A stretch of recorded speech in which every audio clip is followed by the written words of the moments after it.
Hey folks, how we doing? Hello. What's How are up? you? Enjoying the last little bits of my pre-episode snack, which this week is Lay's does this puffed thing, because it's not a chip, it's not popcorn, but it's a puffed bit of crunchiness that's called layers, and it's actually sour cream and onion, which is absolutely delicious right this moment for some strange reason.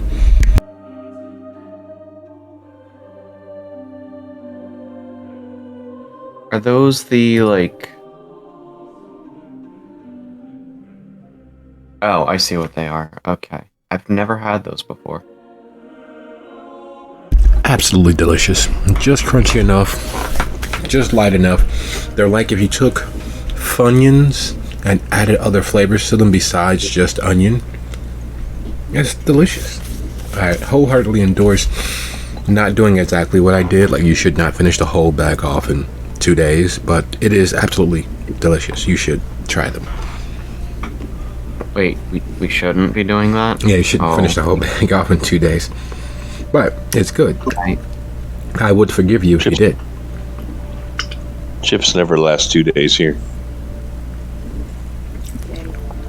Well, 2 days is me eating it alone versus if it was a bag for the entire family, then I'm sure it would not have made it out of the initial day. It is actually earnestly that good. So if I'm going to share moving forward, I'll probably have to get more than one bag. But all the same, welcome. I did hear you guys regaling. The independent mute on my mic clearly works. So I was speaking. You clearly didn't hear me, and I wonder why, because of technical difficulties. But all the same, yes, Haley was a riot. And the way that things are looking to change based on...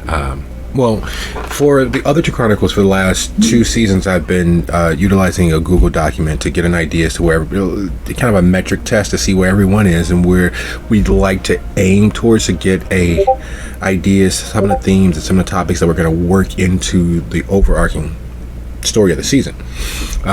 So based on the already quickly returned feedback, yeah, it's going to be fairly interesting moving into the later season with Haley as part of Steel Hearts. It's going to be, well, interesting. But then I have to ask the question, are you also joining Dalton? Are you requesting for our dearly beloved Jada to slip into Dalton, another war zone? Are you sure you want that? The more chaos, the better. I mean, it wouldn't be with Haley, obviously. I can't say that is completely true. To be fair, you do have about a million concepts bouncing around in your head at any given moment. All I'm gonna say is Haley and Dia. No, we don't want. Well, it's funny. Here's the thing that I'm not sure anybody's actually put together, but each chronicle begets the chronicle that follows it. Literally, Chicago's actions during and just after the Empyrean leading to the Dalton Disco sprang the Dalton Chronicle into the fundamentals of it into existence. The Dalton's Chronicles and foray into Gary to avenge the criminality that was falling across the border begat the exploration of the Gary world. Now, that doesn't really matter all that much in the grand scheme of things. However, when you look at where all 3 of the chronicles have gone, over the last 2 seasons. Each of them has visited at least once another locality, be that Dalton, be that the Homewood area, be that Walkerton, be that Indianapolis, be that there's a pattern that emerges and sparks these thoughts that gets them moving. And each of the coteries have visited other areas this season.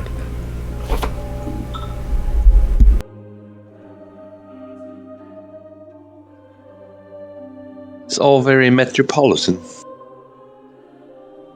It's all connected. Yes, unlike the Ages of S.H.I.E.L.D., that's actually 100% true and not in a multiversal way. So, this episode, we're going to begin with a little small bit of time passing, just a couple of hours, to give everyone time to decide what they really want to do, because where we left the coterie was a bit of a fork in the road. There was enough time to unleash just enough hell to make their lives complicated if they were unsuccessful, and just enough time to drastically and graphically change what their fates might be if they were successful. So, I'd like to offer you all an opportunity to take some time and make that decision for yourselves while we slowly ramp back up to where we left them, and then we'll forward through to where you are now based off of the ruling and judgment of fate. Yes, it would be a die roll for your success and outcome. So do we have any questions, suggestions, hypotheses, or corners we'd like to round off?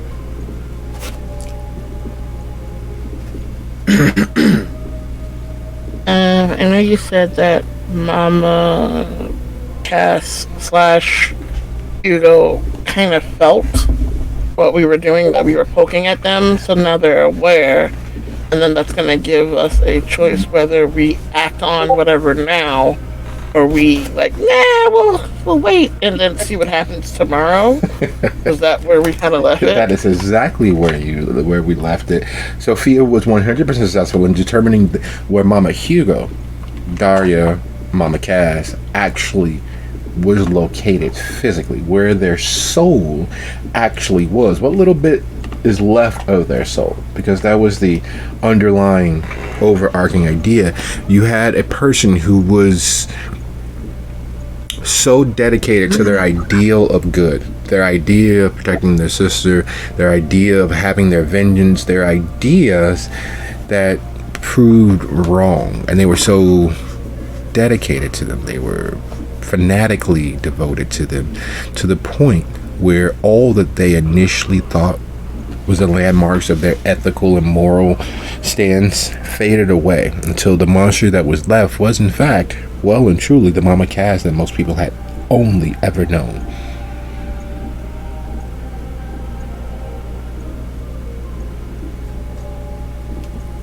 So the question, as it is, what would you all like to do? And what would you be willing to sacrifice potentially for what you might potentially be willing to gain? So yeah. And while that thought is happening, go on.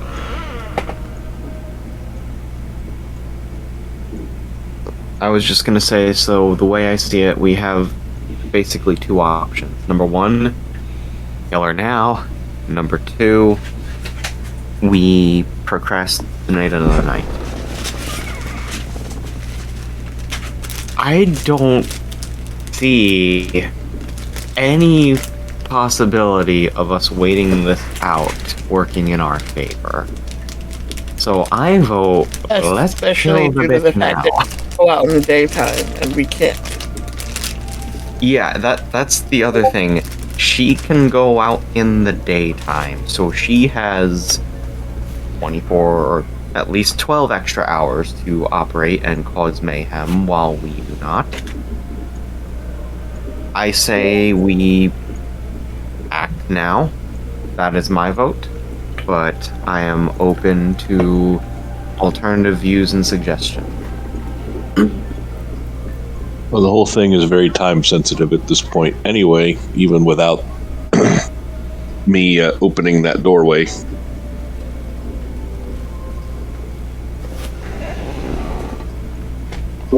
However, as I re-listened to everything today, I did realize that it might be in Sophia's character and best interest to just play the long game on it, just let things happen and get it from the back end. But she seems like she's going to blow herself up if we give her some time alone anyway, so... Yeah, with the lodestone just securely in your possession now.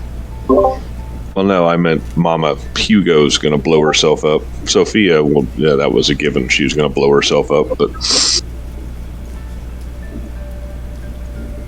it's not very dramatic or interesting to the Chronicle, but it's a very vampire tack to take of, hey, you know what, I'll just wait this out and see what happens.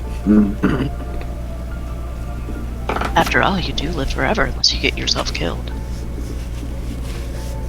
And that right there is the problem, because we don't want to get ourselves killed. Or do we? I mean, you only live once. Well, that's not true. Each of you have already died The once. whole point of vampires is that you get to live twice. You get to live a second time. I am a kata. I do not fear death. My point is, would be, as Hestia would say, can we feasibly hunker down well enough that no matter what the hell she does while we're asleep and can't do anything, defend ourselves, would that we still be safe and give ourselves that time to come up with a actually good plan that would succeed or have a high likelihood of succeeding?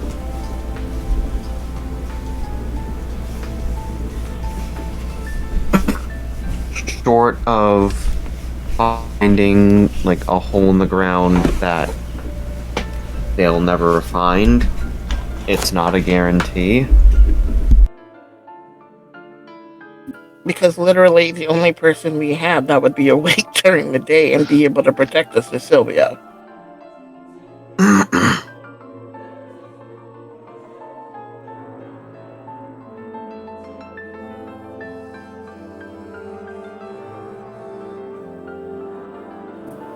But we were planning on maybe hopping out to Dalton tonight. Just to get out of town anyway, due to the other crap going on. So if we kind of ran for the hills to get to a little bit of safety, at least for the night, while she's doing whatever she's doing, and then come back with a plan, is that something we could do? Is it something we could do? Yes. Is it a good idea is the question, though. I'm inclined, though, to say we probably shouldn't flee yet, because frankly, we don't know what she's planning, but whatever it is, it's not good for us or for anyone. Well, we know what she's planning. She's trying to get embraced. She's trying to basically take over the Hecata within the city.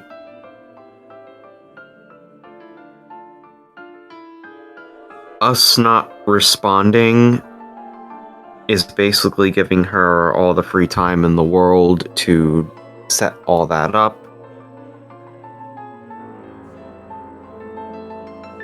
Is there any downside to us just taking her out now?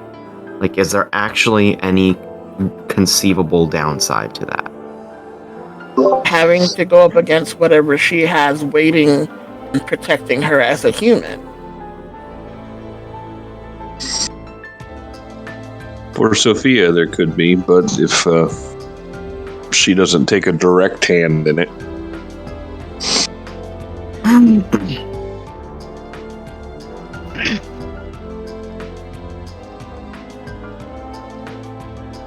I mean, unless you know where to get a rocket launcher or something like that, because otherwise, that's the only way I could see us staying far enough away for her to not attack us back and making sure. Doesn't Silvio have a bunch of rifles? I believe so. Oh, there you go. Also, running to hide is not really a viable option because they're, ghosts will be found. She's got a large network of ghosts. Yeah.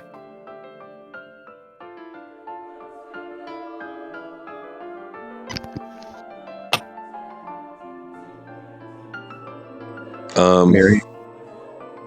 Yeah, for Sophia, she'll need to, I guess her big plan or thing she needs to do is she needs to contact your superiors and her superiors.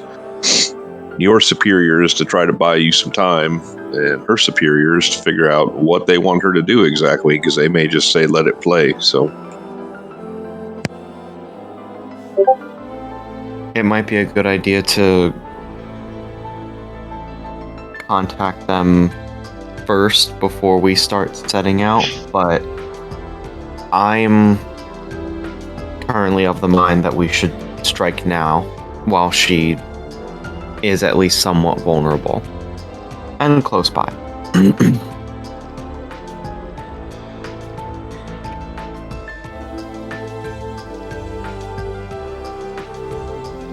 I mean, it's not a terrible option. Like I said, she's only going to get more powerful as time goes on. So, of course, we might have a better plan to get around stuff as time goes on. But Okay, so then definitely would be make the calls first, find out what the plan is from the higher ups, and then you take it from there. But we need to either way have what are we going to do later if we can't act tonight, and then what are we going to do tonight if we have to act tonight, basically. So, plan A and a plan B based on what those phone calls state.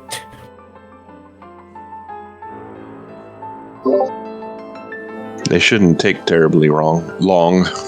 Depends on how quick your people call me back and how quick my people call me back. All right. Well, most of the voices have been heard. Most of the ideas from the minds of the characters have filtered through. There is one poker in the fire that is nearly red hot that has not been touched on at all.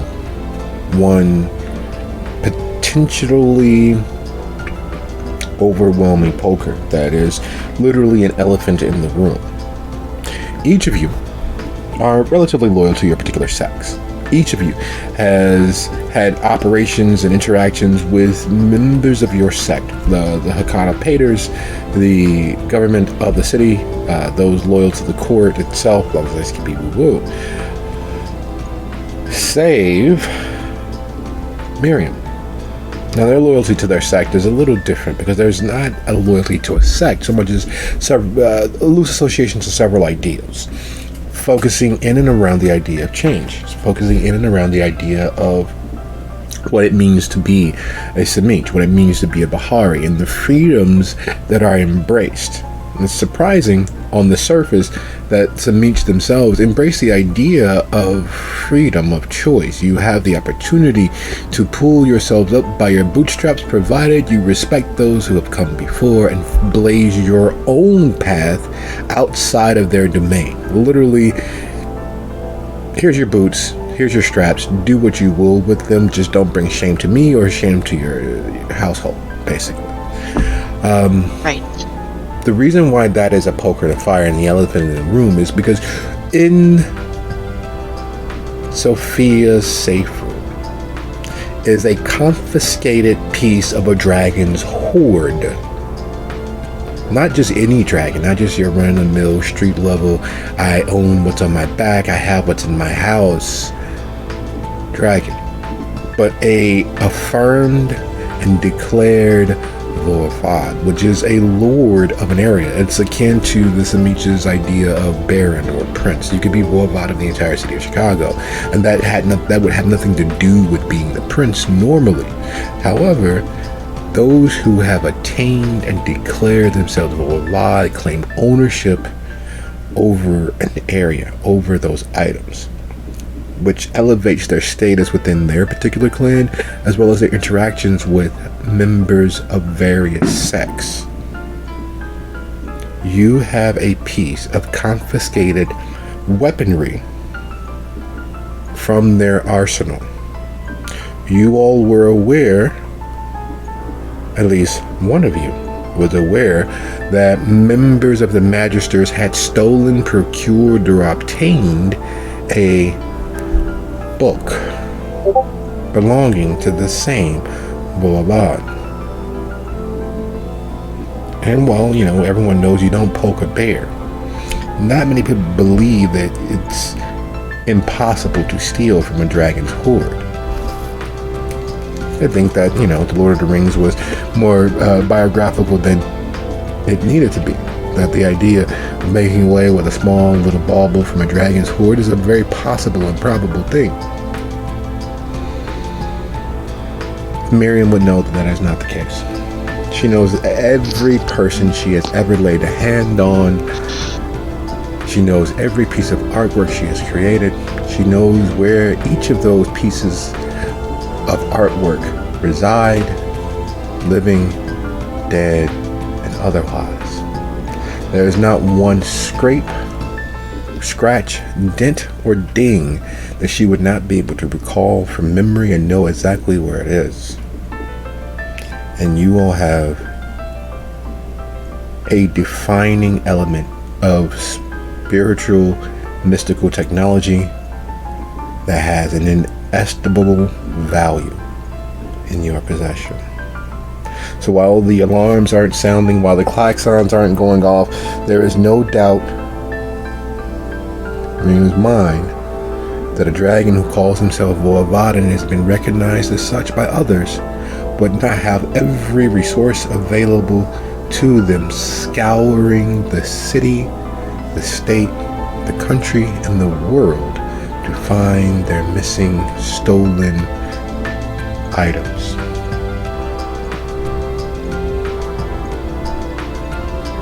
We're a little obsessive like that.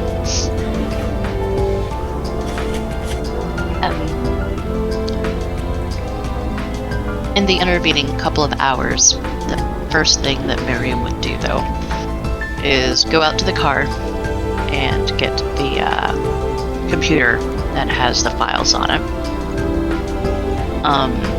Or copies of the files. She has the discs. And two, heal herself because, ow. What's a few scars? People take scars. That's cool. Right. But I mean, they're interfering with artwork, so we can't have that.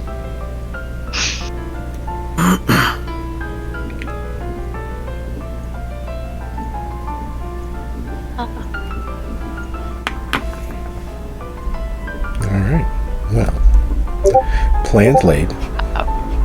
Steps forward. Like it'll... Decided.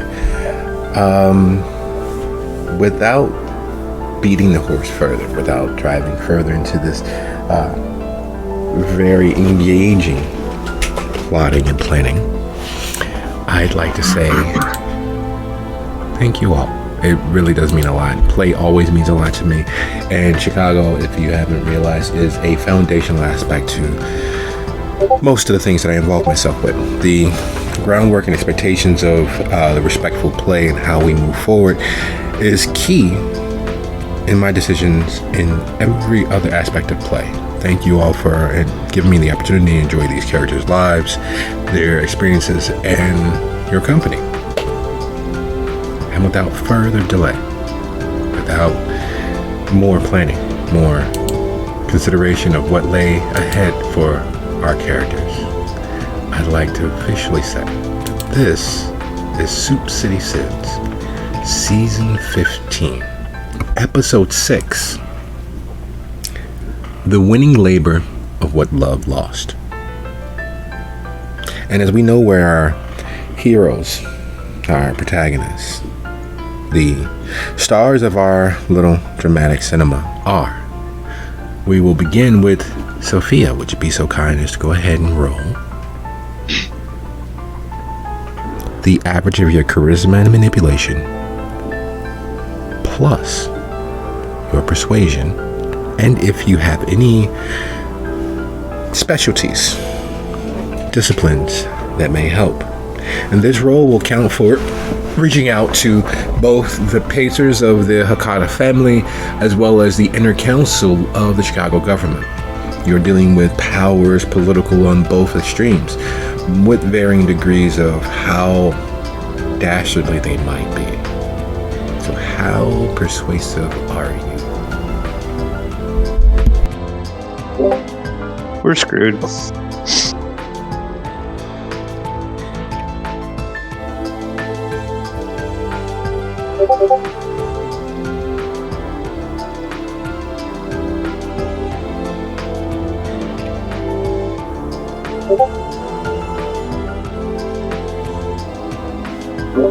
All right, wasted willpower, but yeah, it is what it is.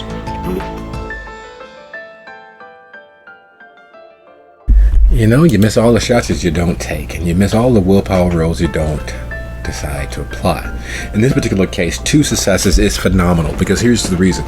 You are not dealing with the several different layers of red tape, social and political bureaucracies that stand between you and the deciding factors in this matter. Each success you have removes several layers of red tape, removes several layers of puffery and political machinations. Each of your successes is actually driving home your goal and making others believe that it is a sound idea. Because in the end, honestly, it is sound. There's nothing like having a reliable scapegoat, a reliable target that you can use to whip the bushes. You can drive your enemies out into the open when you can see them because they believe they have kindred spirits or those who are equally minded and dedicated to their aims. And if the shelter has proven one thing out of all of their adventures, it is that they don't give 2 shits about much of the hobnobbing and political fallout of their actions. They are doers. What they do may be messing up, maybe screwing people over, may cause untold political fallout. However, they still are very much doers, whether it is assailing the property of council members of the Primogen, whether it is crossing several lines of alliance, whether it is, assaulting the very idea of being a mindful, respectful member of the Camarilla. They have done and they continue to do. The impossible for them is a daily occurrence, or a nightly occurrence as the case actually is. And in the doing, there are those voices amongst the Primogen who, even with all of the fallout of their actions, are willing to support them. Because their actions causes the enemies that come out of their woodwork, be it the anarchs from the outlying suburbs, be it the last remaining Sabbat members who are openly canvassing, be it the hidden elements within the city government who seek to undermine it. They have caused many people to reveal their hands, to show their cards, which keeps the game going. So, while not completely successful, while not able to fully convince the government to accept the deal, an abeyance of violence, while not peace, still quantifies in the daily aspect that there is a lasting peace. So even though it is not a reprieve, while it is not a pardon in the least, It is a small reprieve. It is very well. The Hakata are accepting these former hounds as servants of their will, meaning that they cannot directly engage or interact or interfere with the business of the Camarilla's operations in the city. And so too, the Camarilla, until the debt is paid, cannot interfere, interact, or call due the hunt against them.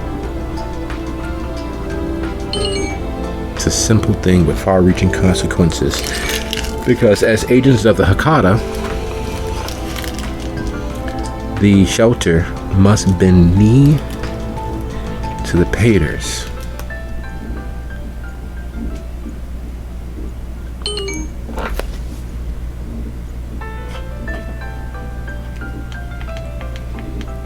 Who, with the turmoil in place, with the absence of an actual head of the family in the area, with a battleground having revealed itself to be far more dangerous than it should have been, especially under such a stalwart hand, they are promoting Zal within the next fortnight to be their local contact, provided the fallout of whatever is happening with the Castiglione and Tories. Calls are being made, messages are being passed back and forth, and there is a lot in the air considering that the Castiglione and Tories, having usurped the Puttanesca crown from the main family, are, for lack of a better word, the face of the Puttanesca in the area. They are the head family. So lots of things up in the air. And if Zal can wrest control of it over the area, the Castigliones and Tories will take a subservient role. So, with that realization, with all those factors out there in the world, knowing that with Miriam with her laptop, with Lucio still pacing, with Hestia, considering all of the many small details dancing on the wind, with the fate of the shelter as a group, as a coterie, as a family, and as a business laying unresolved, what is it that we are all doing?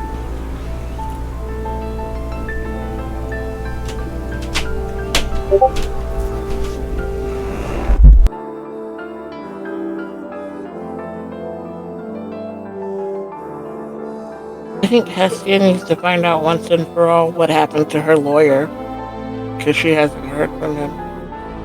And now is not the time to be missing a very well-paid, high-priced lawyer.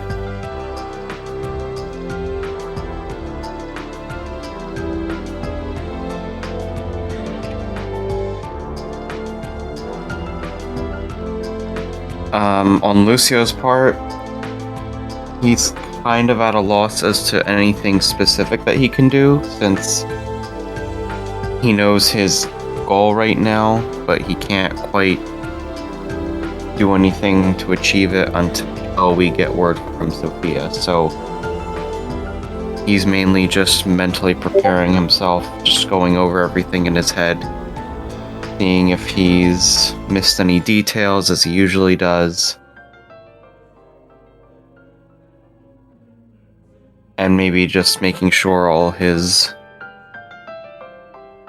equipment is on him and working in the event that they do go out and kill Mama Hugo. Okay. And Miriam? So while Miriam is plunking away on her laptop, she is going to complete the dead drop that got interrupted by hound business. And she is also going to reach out to Cornelius to see if he has a potentially good contact information for the gentleman whose possession we have. Oh, the Mestrescu. Excellent. Good target. So that being the case, we're going to have a series of roles to complement Sophia's successes at getting you all a small reprieve, in terms of there is no active blood hunt against the members of the shelter coterie. There's no active seizure of their assets. There is no active blood on the streets posses out for you all currently. Of course, like all things, it takes some time for word to spread completely up and down the chain. But as of right now, it's a process in the making. It is a hands-off for some period of time to be further negotiated later.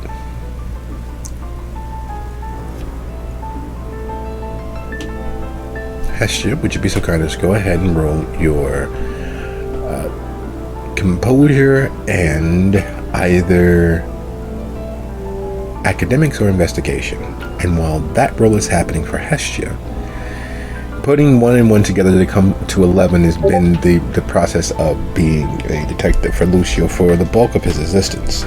Seeing those small cracks and where they lead, and where it's best to not apply pressure or better to apply pressure. That would be a wits plus either streetwise or investigation roll as he examines all the information that is available to him currently. And while all of those rolls are happening, Miriam, you would need to roll a charisma plus either occult or insight with your bonus of contact or Maula.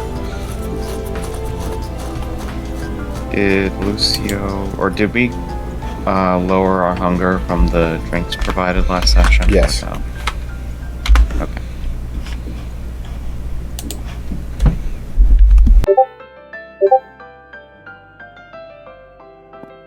Fascinating.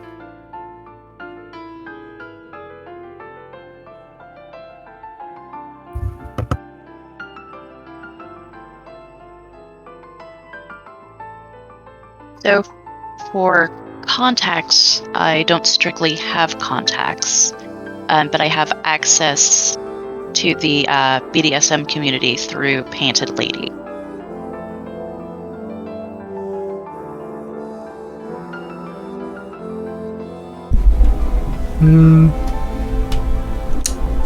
Sure, you can apply that.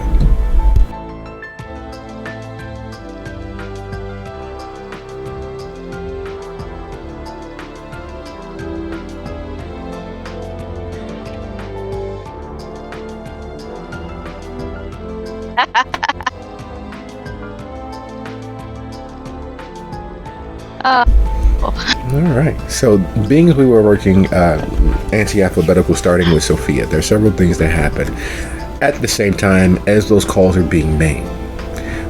Finishing up the encryption and dropping the information to a safe spot, i.e., dropping it to Cornelius, is a very dangerous thing, because much like we explored and understood last session, opening a window, it works both ways. So while, the standard encryption and, information bouncing is being done, there is very much also the real fact that many of the hounds, not many, just enough, are involved in electronic surveillance. Large packets of information that loosely hint at and are lightly encrypted because of the, consumer product versus the built product. There's a lot of potential risk there. There's a lot of potential malice. There's a lot of potential, and you are dealing with your sire, who has been playing the game for far too long, who would not be able to help himself if the opportunity came along to not only tweak but discover a new territory for themselves, to add to their portfolio of things that, are theirs. that obsessive bent towards ownership, not necessarily maintenance of, caring after, or caretaking, but just the owning of a thing, just the having it, is where all the fame and acclaim happens for dragons. And it is only as the information is properly encrypted and sent out, and you manage to avoid the very nosy, very actively persistent stalkers on the internet, that you realize that your sire, the Painted Lady, and many members of the community have agreed to them that can't be satiated. It's its own secondary beast. And you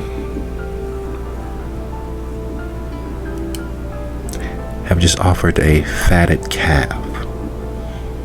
You have opened up a doorway that would bring your sire to heel, have them crawling around the edges looking for more. And while you don't have the time or the network of associates to do hours and hours of legwork for you, Cornelius in fact does. Cornelius has never claimed to be a true voivode, an owner of territory, because his kingdom is considerably less physical, and you've added to it. And your beast wells up. It is everything that you can do to not smash the laptop beneath your fingers. It is everything you can do to not give in to that knowledge that you have managed to prostrate an almost entire city before your sire. He's not a bad individual. He's evil. He's as monstrous as any other kindred, and probably far more, because he's able to keep the veneer of calm civility about him. And you've just given him a nuclear cache of weaponry.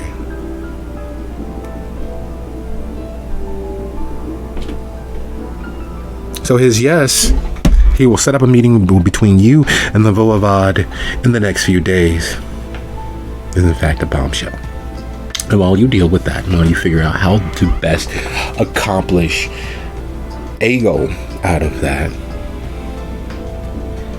equally devastating, equally dealing with the fallout of seeing too much, of knowing too much, of having too much information, all of these little small slivers, these little small straws upon your back, like the,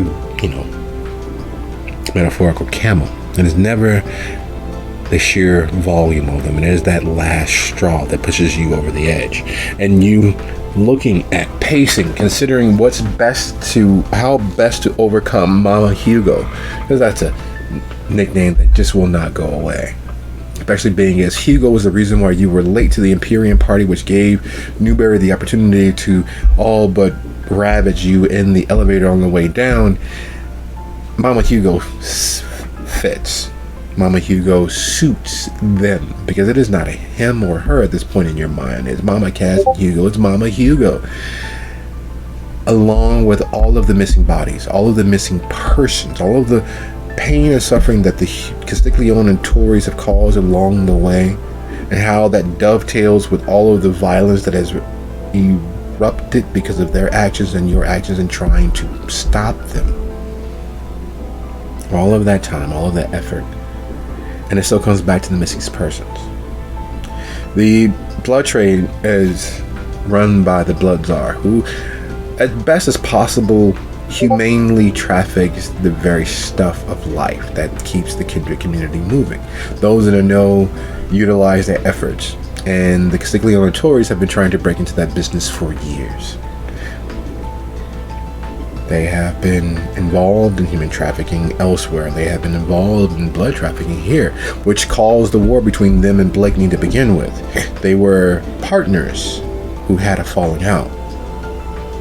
And it still comes back to the missing bodies, the missing persons, those beings, alive, dead, and every state in between, that have gone missing. And then you remember all of the souls at St. Jerome's. And you remember how they had their fingers so enmeshed in the hospital where your parents were. How they made off with your sister and Arsenio. How they were right beneath everyone's nose, able to pull off such an egregious slight. And it comes back to the missing persons, comes back to the missing bodies. And their initial attempt to form a competing enterprise to the Blood Czar, to Sephora, and that partnership with Blakeney.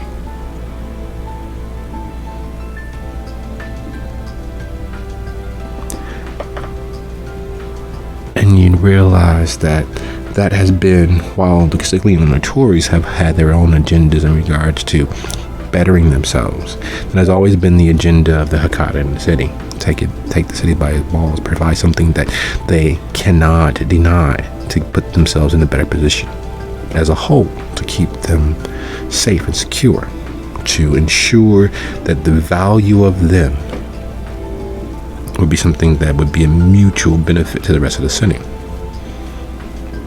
Years, decades of effort, and you are now eyeball deep in the lot of it.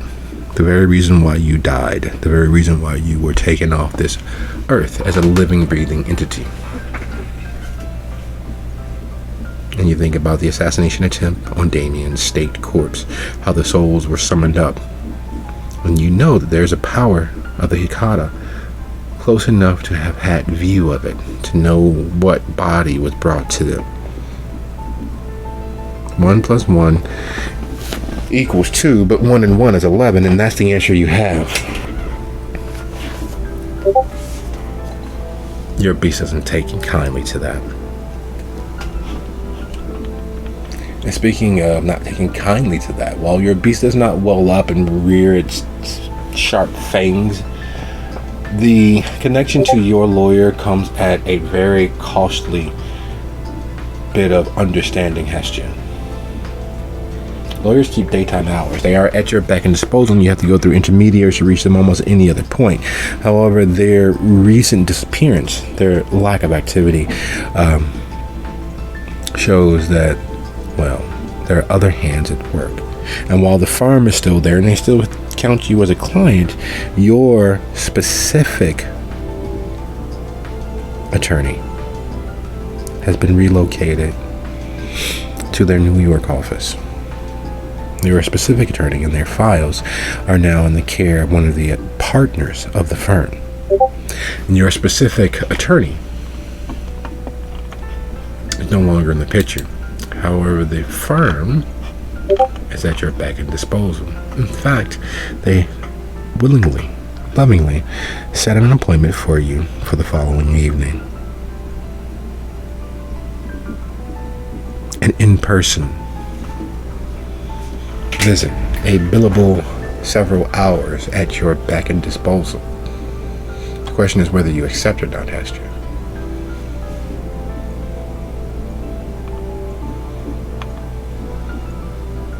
Where are they supposedly setting this meeting? Their office in the Loop.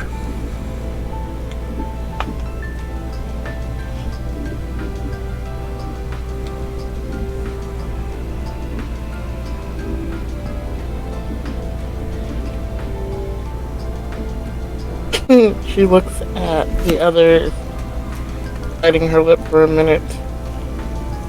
And in a way, it's like, should I set this up knowing that what we might have to do tomorrow, that I might not be able to show up?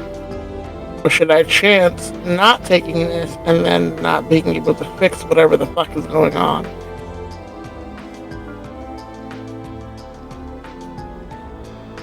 She's going to set it for the very beginning of the night, like as soon as she knows that she would definitely be awake and able to get to them. So that there is no real anything else in the way, and then anything else can come after that, but that needs to be done. She needs to settle what happens to the shelter in perpetuity.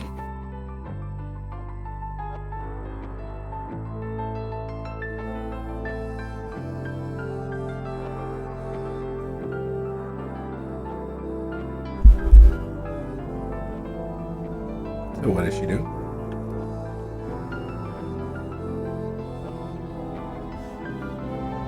She's going to accept, but give them, like I said, that time that's closer to, like, right after sunset.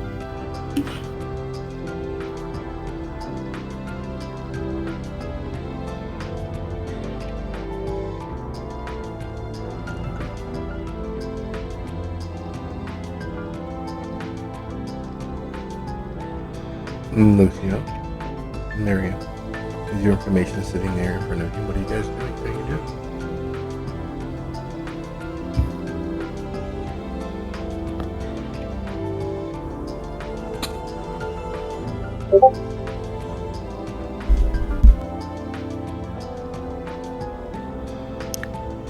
I just want to make sure Lucio basically just figured out that the Hakata tried to assassinate Damien, right? Yes. Well, then he's just gonna say it. Thinking about it, I think the Hakata tried to assassinate Damien back at the hospital.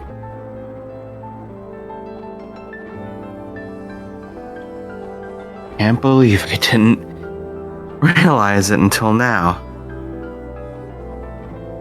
But Hugo knew about us being at the hospital. And we were assaulted by spirits almost exactly like the ones that we were attacked by at the Haven.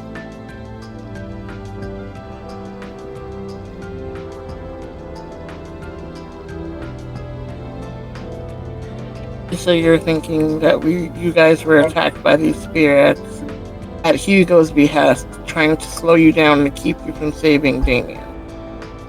I think they were trying to kill Damien there. Well, what does that do? Like, why Damien? That I don't know. But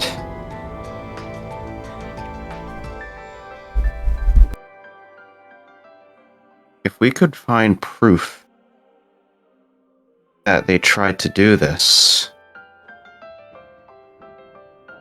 proof that they openly tried to assassinate a member of the Chicago government,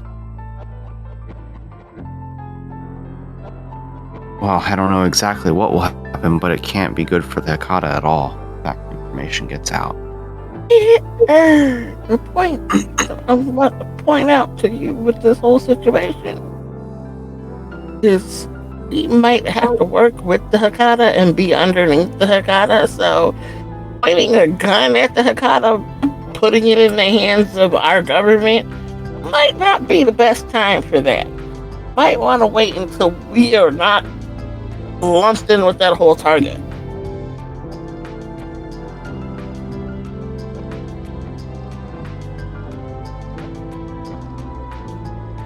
Any other time, I'd say sure. But if we are going to be part of that particular organization, they already don't like us. They already want an excuse to kill us. If we say, hey, so the Hakata tried to kill Damien, and they're like, yeah, good, so we shoot you too. It's not information that we would be able to just hand out willy-nilly. Would have to find a good use for it, one way or the other. But thinking about it a little more, the Putanuska have been trying to get into the blood trade for some time. They've been trying to basically take over the circulatory system's blood trade. If anyone could put a stop to it, that would have been Damien and the Hounds. Killing him was basically just an attempt to prevent that from happening.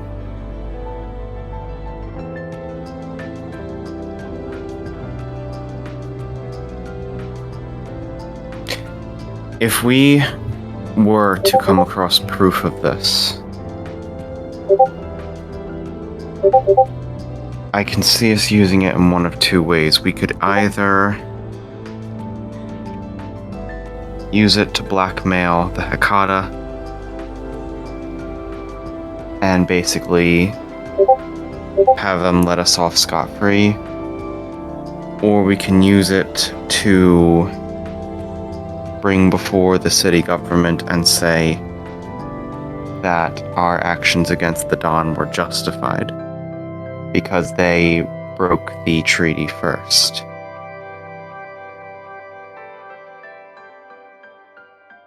But perhaps Ruth? that's best to discuss at another time once we actually find said proof.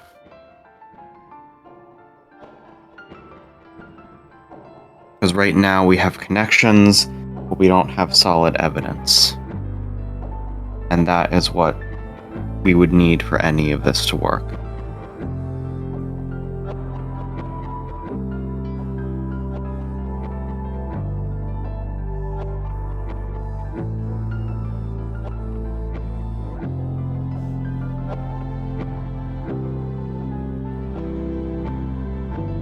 So, take it from the top. What happened the night that Damien was attacked? Earlier that night, we had been investigating a facility where a blood trade facility, essentially. In doing so, there was an explosion, and Damien was tortured. Apparently, he was found by the medical team that arrived on scene and taken to the morgue at the nearby Chicago University Hospital, rather, where he was basically stuffed in a body bag and put in a morgue. Myself and Alex, a former coterie mate, we went in there to try and rescue him. And as we were making our escape, we were pursued by spirits that essentially tried to kill us.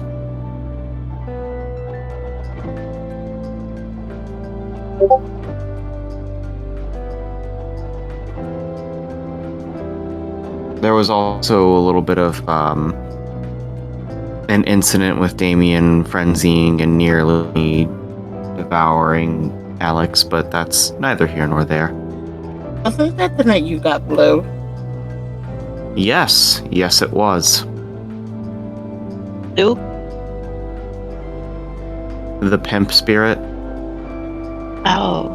Is he still around? Would he have more information being spirit thingy?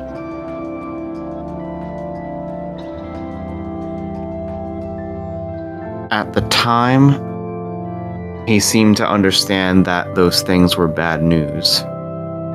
And he did not want me going back in there to rescue anyone, which I ended up doing.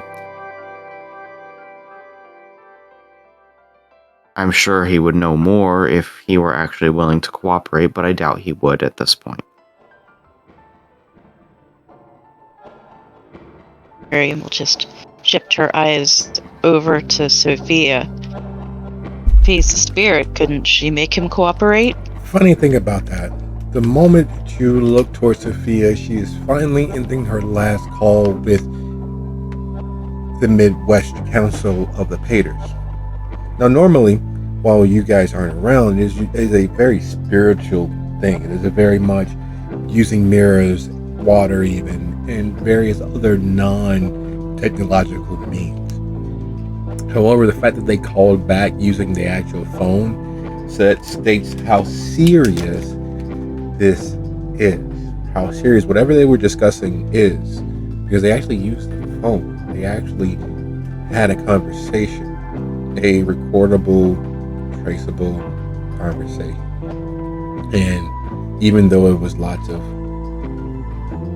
hinted at decisions and aims, the weight of how they chose to reconnect and contact Sophia is very much telling. So as the phone call ends, Miriam is looking at Sophia, Hestia is pondering the information that's come through, and Lucio is reliving the fact that for the umpteenth time he has been assaulted by spirits, and he goes back to that memory of him and his sister alone in a bedroom with ghosts and other things just outside of their window.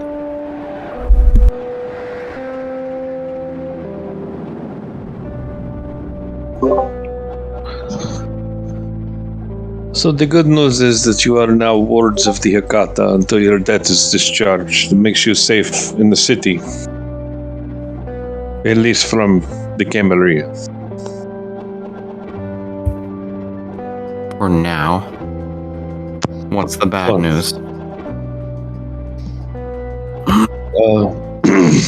The bad news is what we already knew.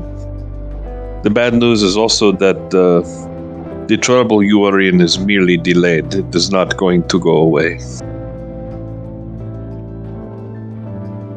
So in short, to be blunt about it, your lives are probably still forfeit unless you are moved somewhere else. And if that is also a Camarilla territory, they may be forfeit there as well. However, as long as you owe the debt to the Akata, you are persona non gratis.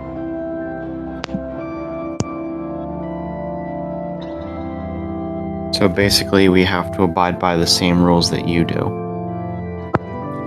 Hestia gives Lucio a very, very pointed look. Yeah, technicality. Would that debt extend to Vivi?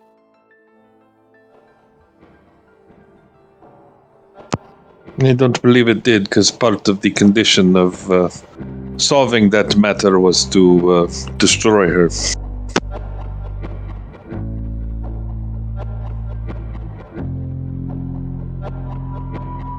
When are they doing it? When are they destroying her? Yes. I don't know. I did not ask about that. Was not in my purview to negotiate. Damn.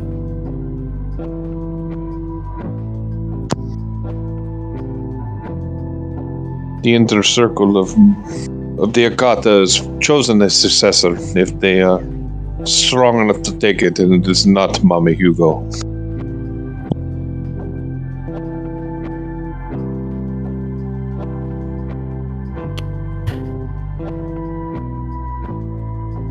So let me make sure I understand this right. We are now effectively members, no, not members, but servants to the Hekata, which means we are not allowed to be involved in Camarilla affairs, but we can get involved in Hekata affairs. And your leadership has just openly said that we want someone else to take over this area, not Mama Hugo. Basically saying they don't care what happens to Mama Hugo, correct? It is not so cut and dried, but to oversimplify things, yes. Please correct me if I'm wrong, but I think that implies that we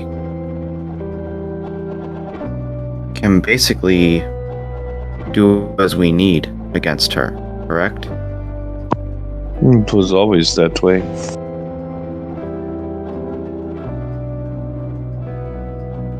We Who can't. feels like Sophia can't.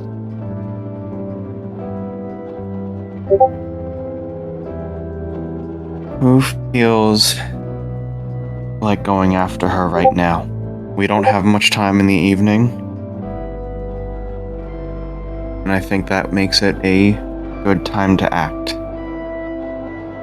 It's the time they would least expect it.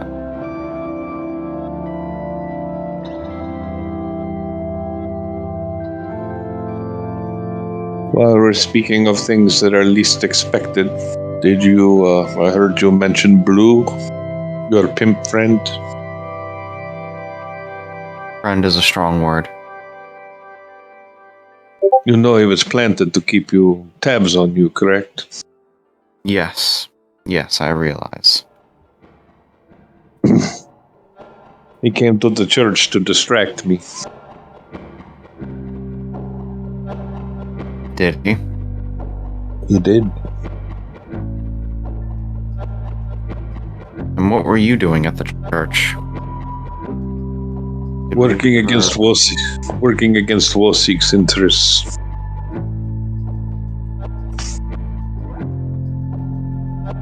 Well, I suppose that means you succeeded in that regard. But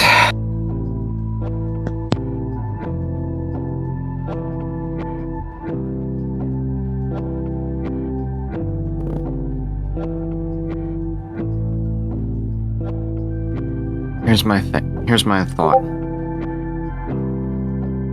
Mama Hugo is a threat to us all. Daria is a threat to us all. If we allow her to continue to do as she wants, she will do God knows what and turn the city upside down.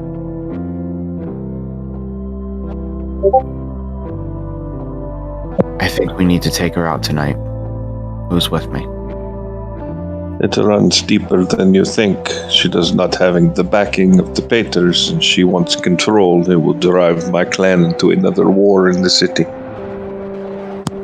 Then why don't we put a stop to that preemptively? How do you wish to do so? Would a bullet to the head be a little too much? I would fear that it's not enough, but we can certainly try.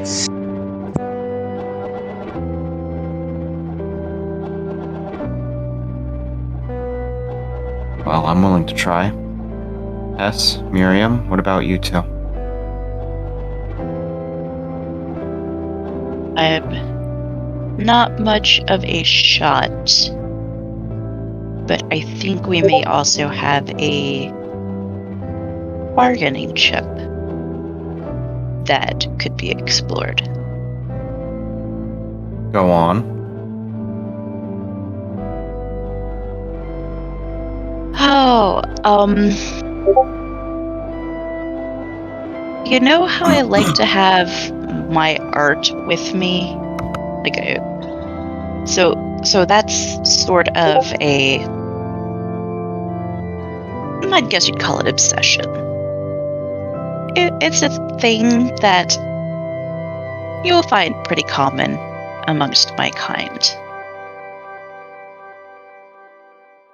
Wosik managed to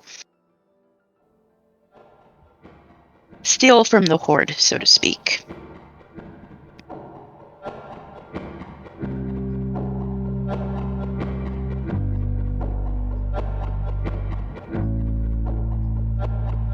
We could. I'm actually waiting on a meeting to be arranged right now. Speak with him, and we could perhaps bargain a trade. His missing item, or help in removing a problem.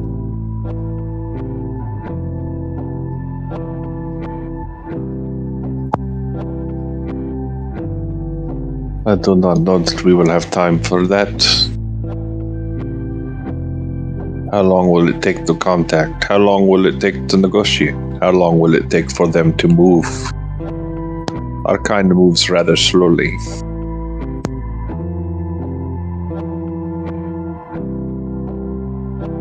It is hard to say.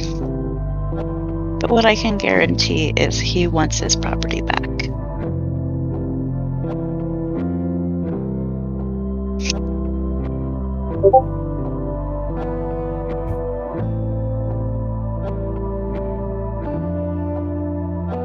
You mean the lodestone? one and the same.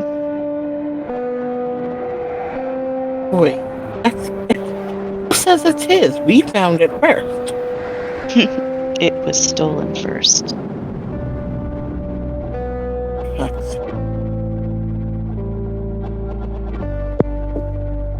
Again, given time, I could use the lodestone directly to solve the problem. Time is not the thing that we have.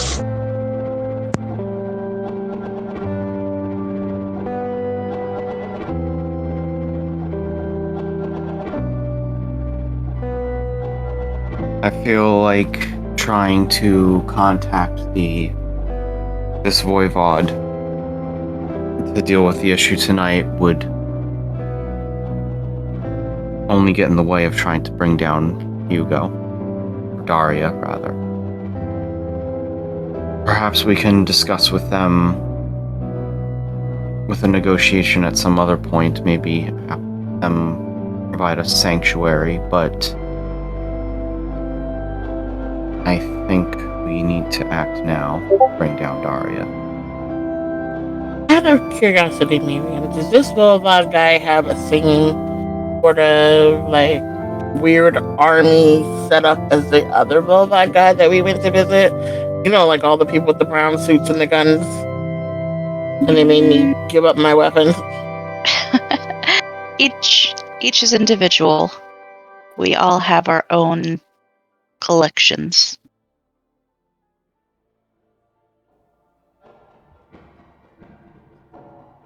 I mean, so he collects people. It sounds like. But what if, like, the person that we want to give the stone back to had people like that? Then we could have like a miniature army, and I don't think Hugo Mama would be able to stand against that.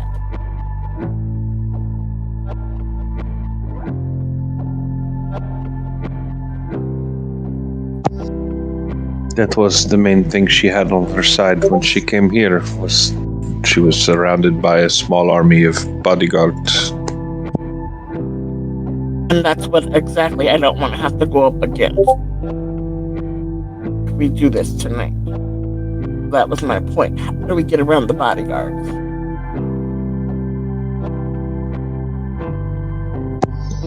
What of your thin blood friend?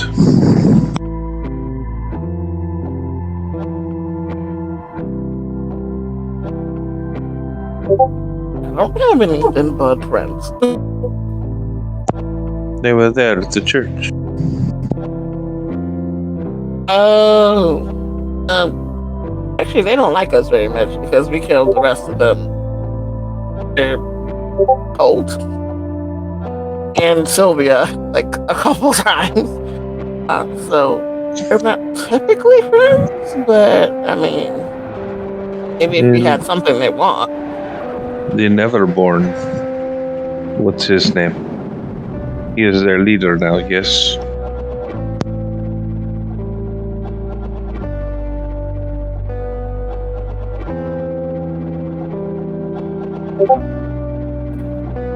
I think so. It's the one that looks like Alex. Not Alex. His brother. Looks like his brother. One that Sylvia kind of roasted trying to kill me. They have a vested interest in, at least going against Wolsik.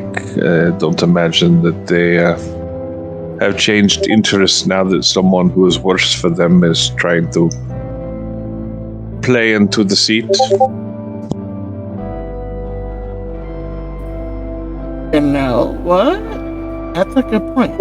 Maybe we could like point them at Hugo Mama, and then while they're fighting and cutting through her people, we can sneak in under the radar and do the deed ourselves without having to fight the bodyguards.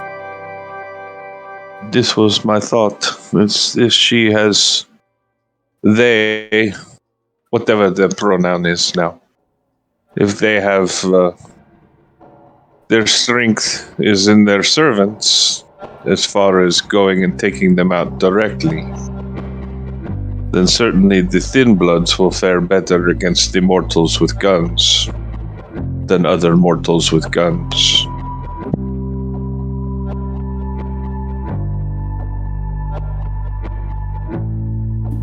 Okay, bet.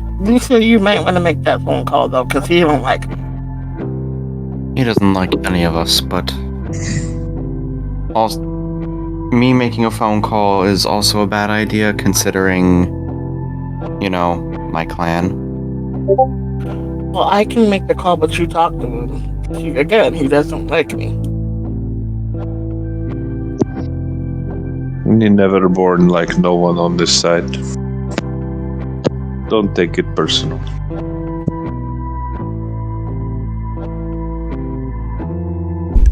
It is amazing that in the end, for beings that have the rest of forever, how much of their existence comes down to the clock. How much of their continued traipsing across the globe comes down to a time clock. An ever-present travel of the time clock. That ticking in the background that grows louder and louder and louder until the moment that what could be becomes what should have been.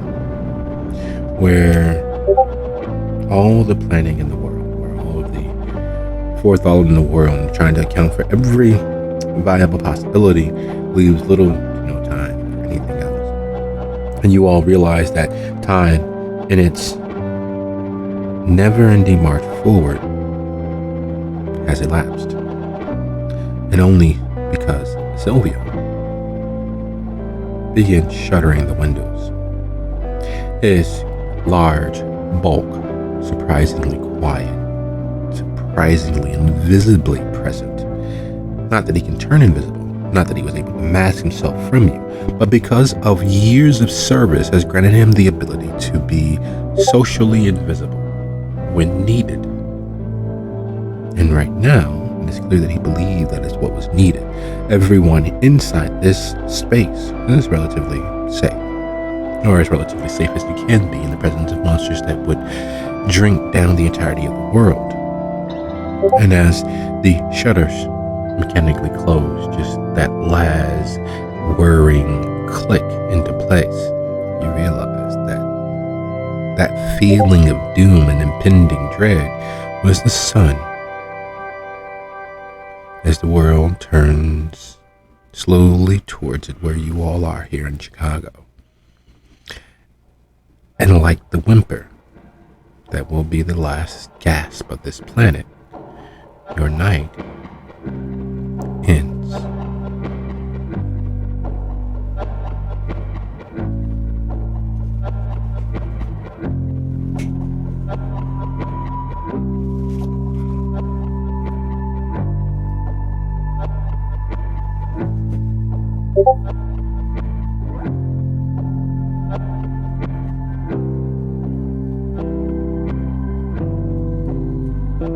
Everyone be so kind as to roll a rouse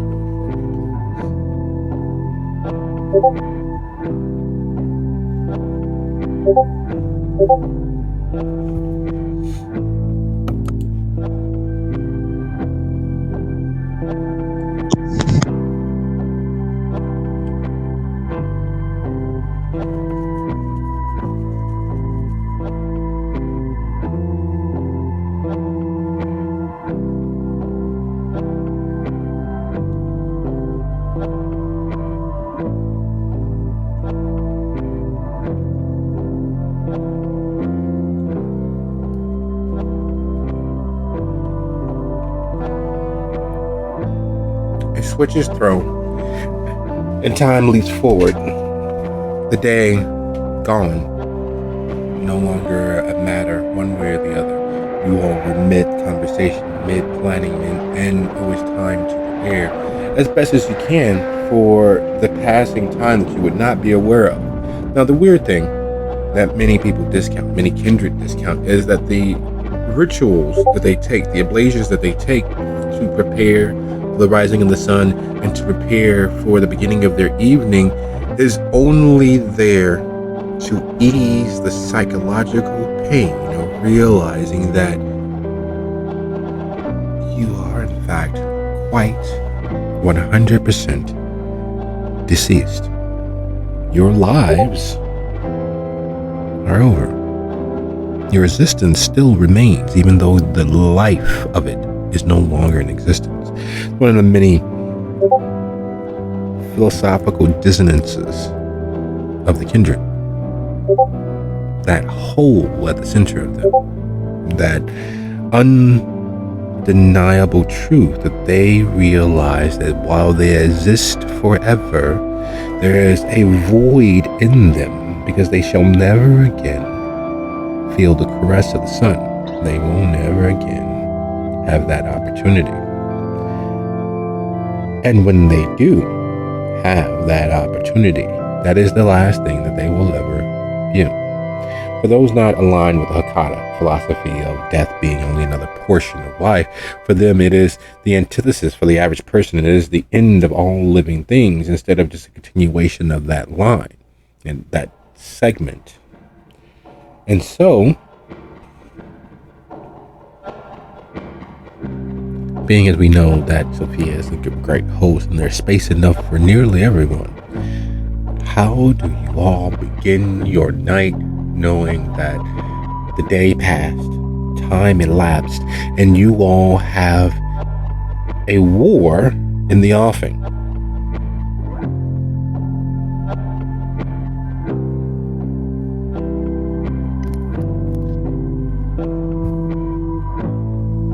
Well, Miriam, upon waking, is going to go grab a juice box. Or 3.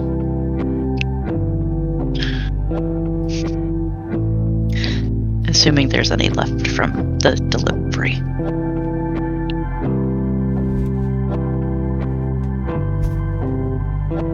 There is more than an apportionment left. It's almost as if whoever helped deliver that blood knew that there were a slew of hungry monsters who would need that and more.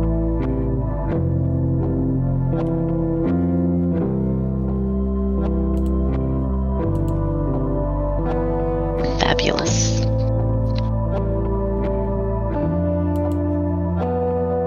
Miriam will not necessarily happily suck it down, but Oh no, there's no happiness there.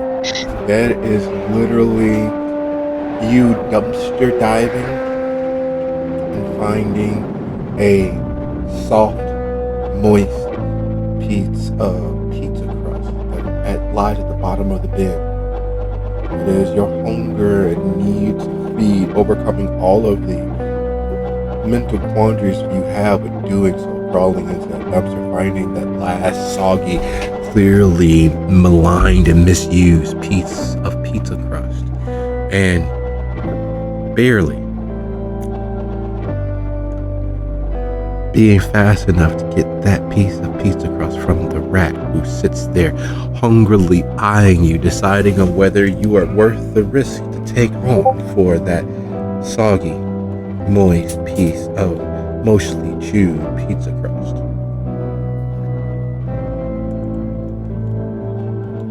delicious.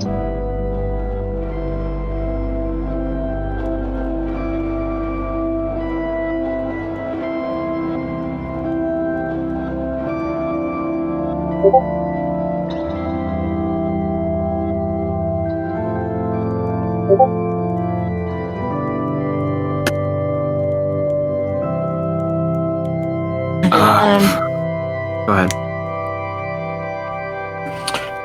Hess gets up, realizing what she had already set in place to make this meeting, and she is going to make that very clear to the rest of everybody. We should probably set in motion this other plan that we have as far as possibly getting the Thin Bloods involved and your Volvad friend as a backup to the backup. I have a fairly important meeting I have to get you in the loop. I mean, normally I wouldn't say split the party, but I don't don't know how interesting this is going to be to you all, so I'm going to do my best to get there, get it done, and get back to here if there are any changes, or I need to come back to somewhere else. I should have my phone on me, so keep me updated. But yeah, I need to go make sure that the shelter doesn't fall into the wrong hands. That's why this is important. So, apparently somebody sent my fucking lawyer to New York. Well, that's interesting. Who knew he was your lawyer?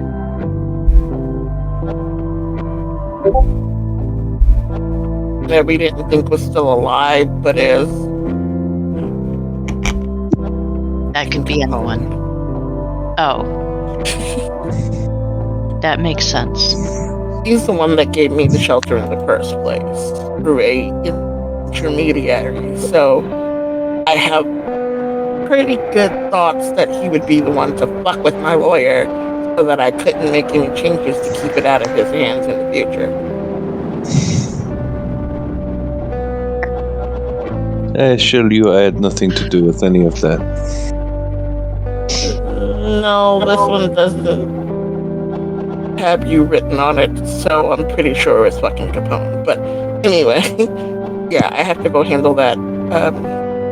I'm not sure if I should be offended by this doesn't have me written on it. It's not offender. Trust me, you're plenty Machiavellian, I'm sure, but this one just is pretty clear as to who probably did it. I don't want to Scooby-Doo mystery this. I would say you have something I could wear, but our styles are not coherent. And you're also very much thinner than me and taller than me, so not gonna work. Fuck, I'll have to figure out something on the way. Alright. I could call a tailor, but I don't think you have time for that. No, I barely have time to get there. Tessa's going to wash up and freshen it as best she can. Run a brush through the unruliness that is her hair. Try to look slightly different. And then running out the door, smudging eye makeup on to call an Uber. Yes. She pauses and turns to look at him. But Just please come back, okay? Please be safe.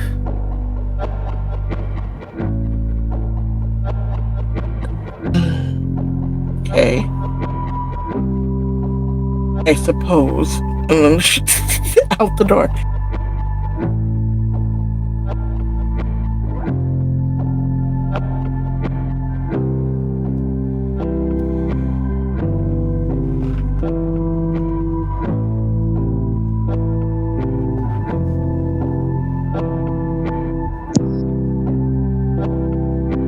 So what now? Who can I reach out to the Thin Blood?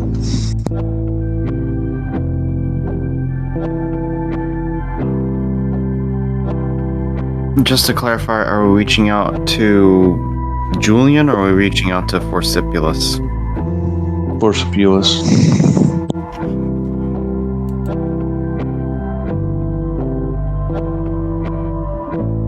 Did we ever get his contact info? No, you did not. I'm making broad assumptions. But you are aware as to where they are in the south suburbs. That's where he was. He did mention it when he came to you for help against wolves. Lucio will try and make a call toward that place. Yeah, that's the problem with unliving things in technology.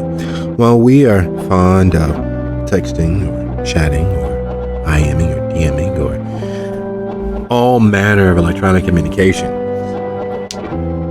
that is not a consideration for those who are considerably older in being, even though they effectively are newborn into this world. It is a trip. It is a visit. It is showing up at that location. And is it worth the time? Is it worth the drive? Is it worth the risk? He did come to you asking for help, not once, but twice. And both times he was left to his own devices. And it's been a while since you felt the touch of the other about you, as per your original agreement with him.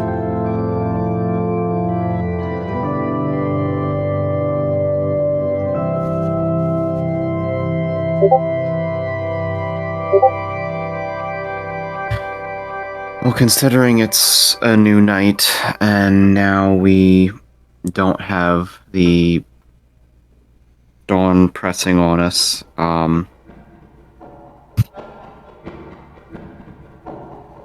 I think Lucio can try to make the trip, but he'll just pose the question to the other two in the room whether or not they think it's actually worth the time.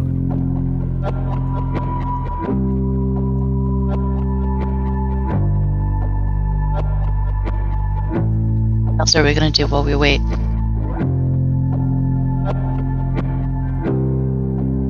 Well, if I'm going to be reaching out to Forcipulus, you can reach out to the Voivod and see if they can provide assistance. I am already waiting on a callback. I don't have his direct line.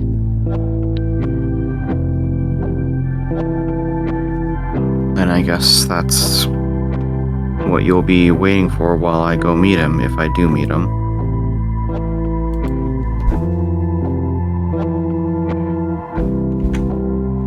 I can wait on a call and a car just as well as here. Fair enough.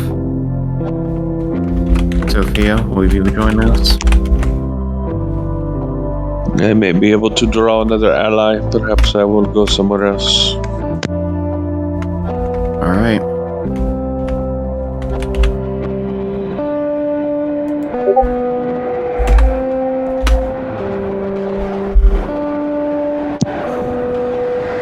As you all walk out towards the elevator,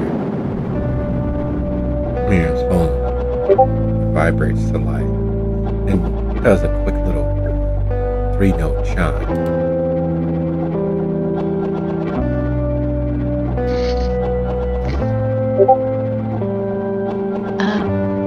Okay, well, I guess I'm detouring to my tattoo parlor.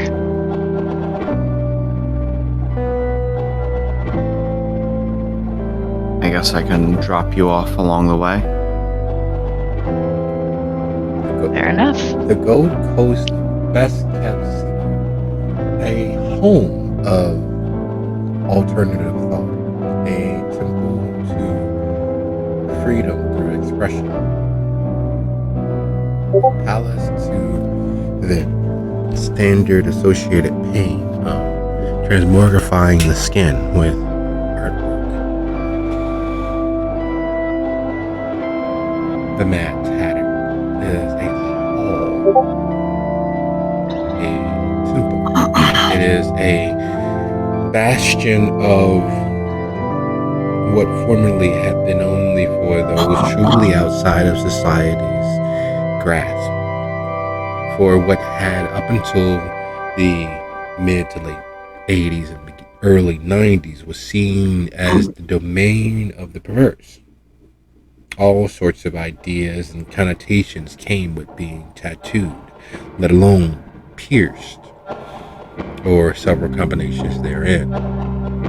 What was formerly considered extreme is in modern parlance considered standard operating procedure, meaning that the limits that formerly existed as hard boundaries are nothing more than a turnstile these days, from tattooing the most intimate of creases to full-fledged ink injected into the eye, to subdermal implants placed to provide texture to various portions of the flesh.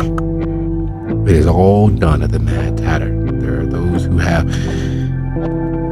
practiced tatami and learned at the knee of elders and those who are literally flying by the seat of their pants. Not sure if this will work, but why the hell not? And as you all swing by the place to drop Miriam off, Sophia, the night is young. The plots are not.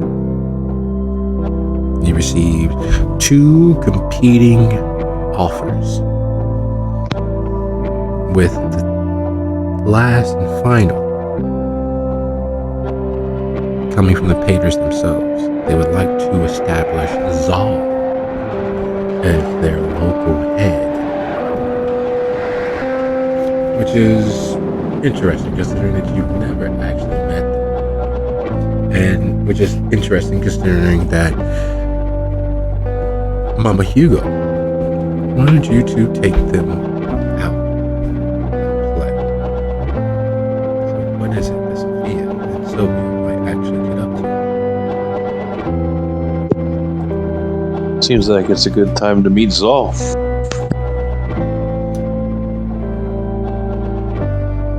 Excellent. So you're heading down to the University of Illinois Medical Campus, a center there that houses Stroger Hospital and houses several different other hospitals. It is a campus that stretches from just north of Roosevelt to several blocks south of it, and from Austin all the way to actually various clinics, office centers, and actual full-fledged hospitals, taking up the entirety of the campus. It is a huge, centrally located conglomeration of conglomerations of hospitals, all interconnected because doctors work for one, they'll consult with the other, they'll part-time at a third, and the nurses do much the same. It is possible to act as a traveling nurse and literally never leave a 6-block area and still manage to work for 5 or 6 different hospitals via the medical center. And as such, the much unused treadway beneath the city streets is part and parcel of the facility. It is part and parcel of the complex. There are ways and paths that one can go from one building on one extreme corner northeast to one extreme corner southwest. It is a maze and a warren of tunnels. And it is also a great place for a average heighted brunette who only looks slightly pale beneath all of the makeup and rock sensibilities, from the leather chokers to the bustiers designed to accentuate just how alternative they might be. And despite their rock sensibility and their seeming to be at the outliers of polite society, Zal is anything but. Zal themselves are, well, for lack of a better word, what would happen if you took the stereotypical idea of a ventrilo, clothed them in the stereotypical idea of a bruja, and tacked on the need to gather secrets that is the bane of most Nosferatu, all while having the luxuriously long brunette hair and pale complexion of your standard member of the Hakata. And while you had to see Zal in their little hole-in-the-wall office on the medical center campus, we turned our gaze to Heshe, who has arrived at the law offices which have served the Harasvaro shelter since its formation, at the legal offices of their very angelic initial donor, their money man, who set them up with their lawyers, set them up with the territory, set them up with the shelter, and had her and Simone utilizing their skills to protect those who cannot protect themselves to its best aims. I rolled that so I could blush. She is going to try to look as human as possible. That's always a good thing. looking human is always the best thing when heading into one of the many business centers of the city. And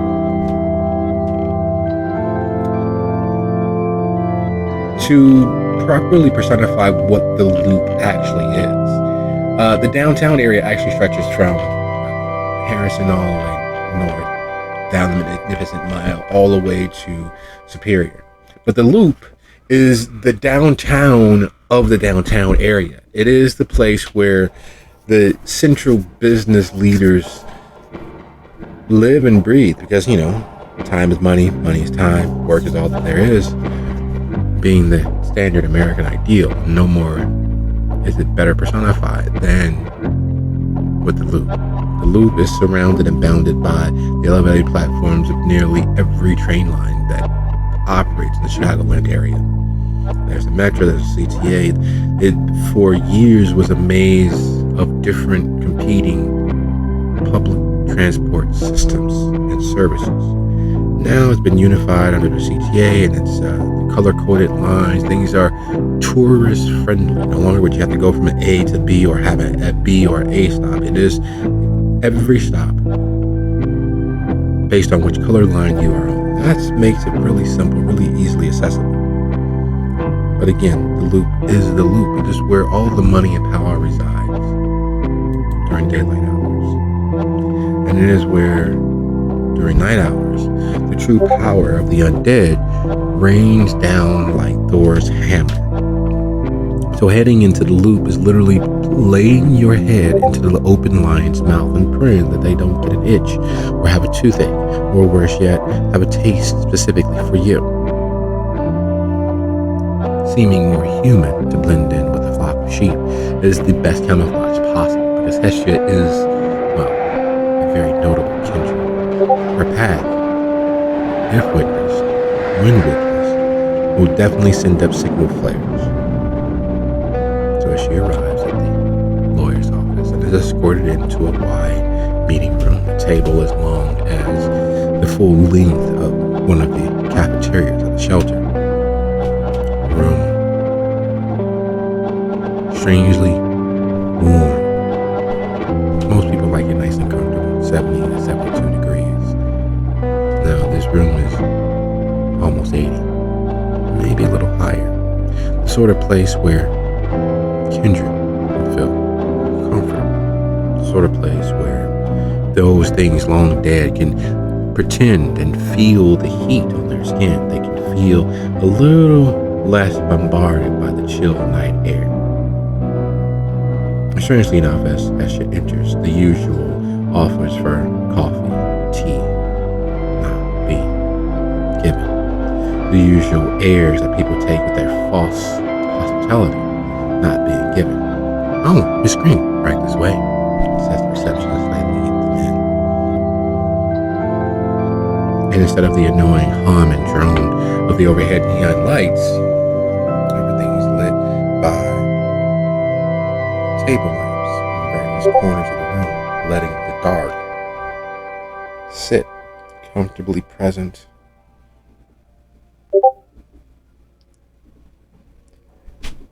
And the first calls for alarm, though if Heshia's lucky, not the last call for alarm, is as they settle down at the huge table. 8 men in suits. And as she begins looking them over, she realizes that the suits are finely tailored Italian, i.e. European cut suits. They are not the boxy business suits that most Americans wear. They're not the uniform of the corporate warrior that most lawyers wear to blend in. No, these are suits designed to be seen. They comfortably drape and hide the body beneath. They're designed to show how attractive a person could be. Though as Hestia looks them over, attractiveness isn't the first thing that comes to mind. Dangerous, swarthy, muscle is what pops into her mind. And instead of taking seats at the table, 4 move north of the room and 4 move south, effectively placing themselves as a gauntlet between Hestia and the door. Having taken this seat of power, facing the door and facing those who come in, it is not a hard thing to realize that Hestia is alone in a room with 8 men, 8 strong men who clearly have done violence and one is judged by their knuckles and how wide their hands are, the few bulbous growths on their ears and the many times broken noses that adorn them as if that is in fact the uniform of these men. It's not a hard thing to notice. In fact, it's one of the first things that she does. And then in walks a slightly older, little paunchier version of these men. Not quite as tall, not quite as wide. With a face that Hestia remembered growing up, seeing in the face of the older men that would frequent her lab, or could be seen from the train as she passed through various neighborhoods or outside of the cab doors. Wearing thin wire-rimmed glasses, his suit equally well tailored, and he settles. Instead of at the end of the table, farthest away from Hestia, he moves till he's just to her right.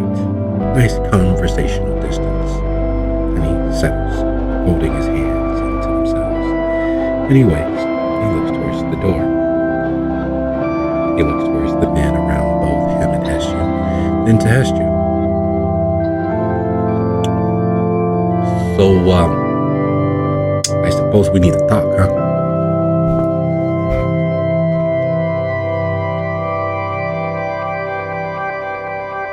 This is not exactly how I thought meeting you would actually go until last night. All intents and purposes, I was told you were dead. You might have got me confused. I got one of those faces. Let's not do that. You know how smart I am. I know you know how smart I am. Yeah, see, that's the problem. If I was who you think that I was, if I was that person who's been killed and dead and no longer a matter of importance to the city except for perhaps to bring down the prince, knowing how smart you are, I would assume that you would never say such things out loud. That's because I might, being the person you believed me to be, was mistaken somewhere along the way. I have heard things about you. I understand that you do very quite notable things for the public. And you protect people. You look out for their best interests. You know what that does, right? In the grand scheme of things. The more people you save, the more people you spend your energies protecting, the less energy you got for yourself. As well as the number of people that can be kidnapped. Or hurt. Or used as leverage to apply pressure to you.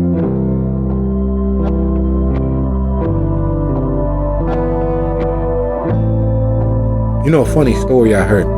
This guy, you'd think that I might be. This Capone guy. You know the reason why he was able to operate the way that he was able to operate? You know, I heard this with under good authority. What he did so that no one would be able to apply pressure to him was he showed a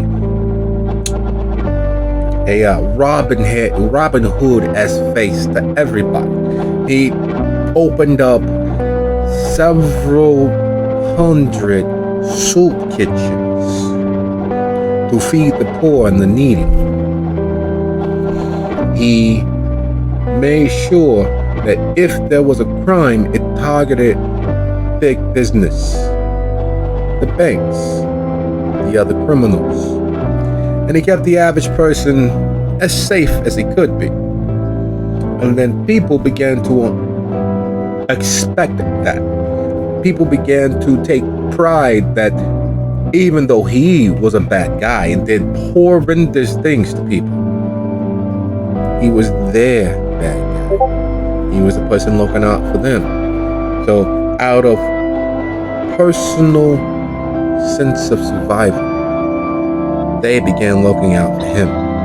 Because if anybody took their bad guy down, they no longer had a wolf in their corner to keep them safe. So when he did go down, when the federal government did clamp down because some monster in some corner decided now was the time to take down that tool, the people all but revolted. They all but rebelled.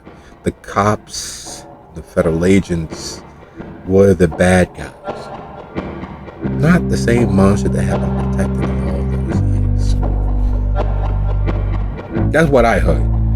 And I take it on good authority that that's exactly what happened. Or at least a version of what happened.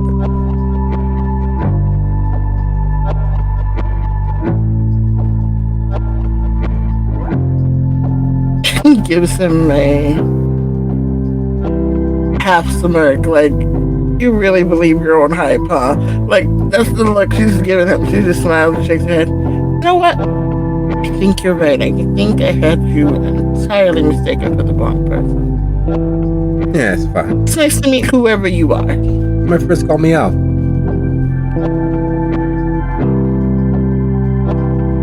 My enemies don't know I fucking exist. But you know. Tomato.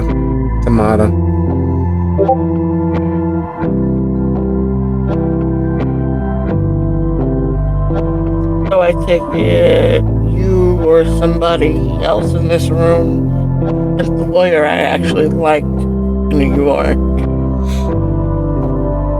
For some reason. Yeah.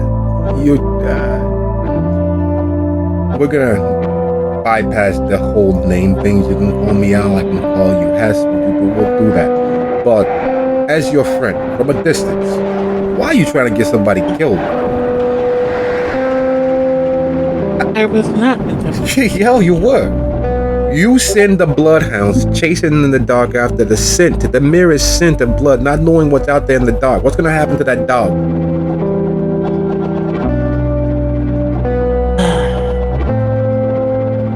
I was stuck between a rock and a hard place because I'm sure you know what the hell else has been going on at the shelter. Got a couple ideas. But now that bull chick is no longer with us. That's great, isn't it? You all got rid of the Don of Dons, the Beta of Betas, the leader of leaders, the head man himself. Isn't that fucking outstanding? Yeah, and it cost me a hell of a lot. Well, you know, sometimes you gotta pay the piper, sometimes you just dance to his tune. Either way, the piper's still calling the orders.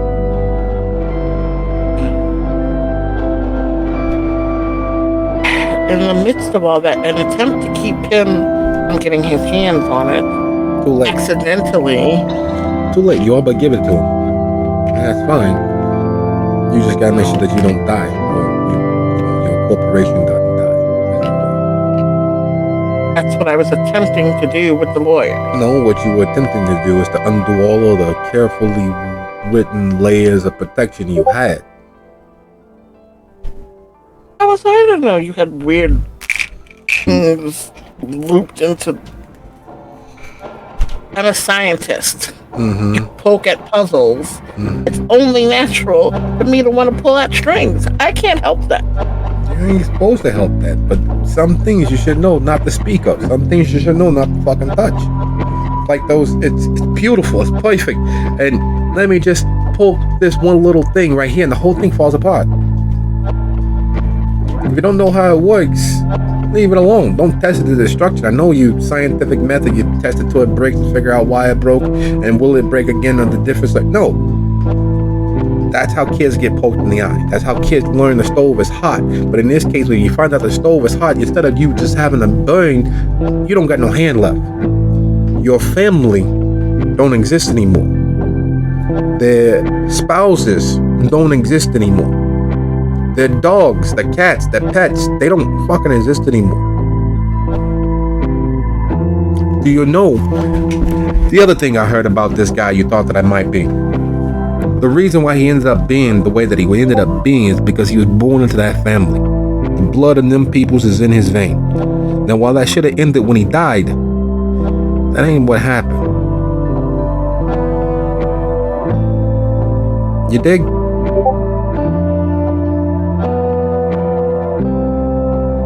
I get it. Your buddy Simone and me had this conversation already.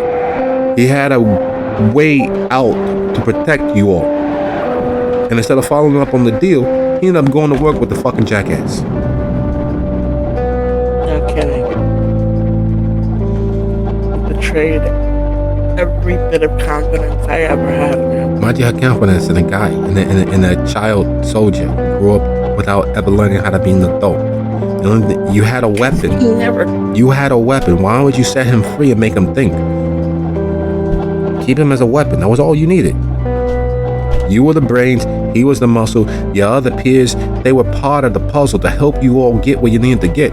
You guys not working together is what got everybody fucking dead.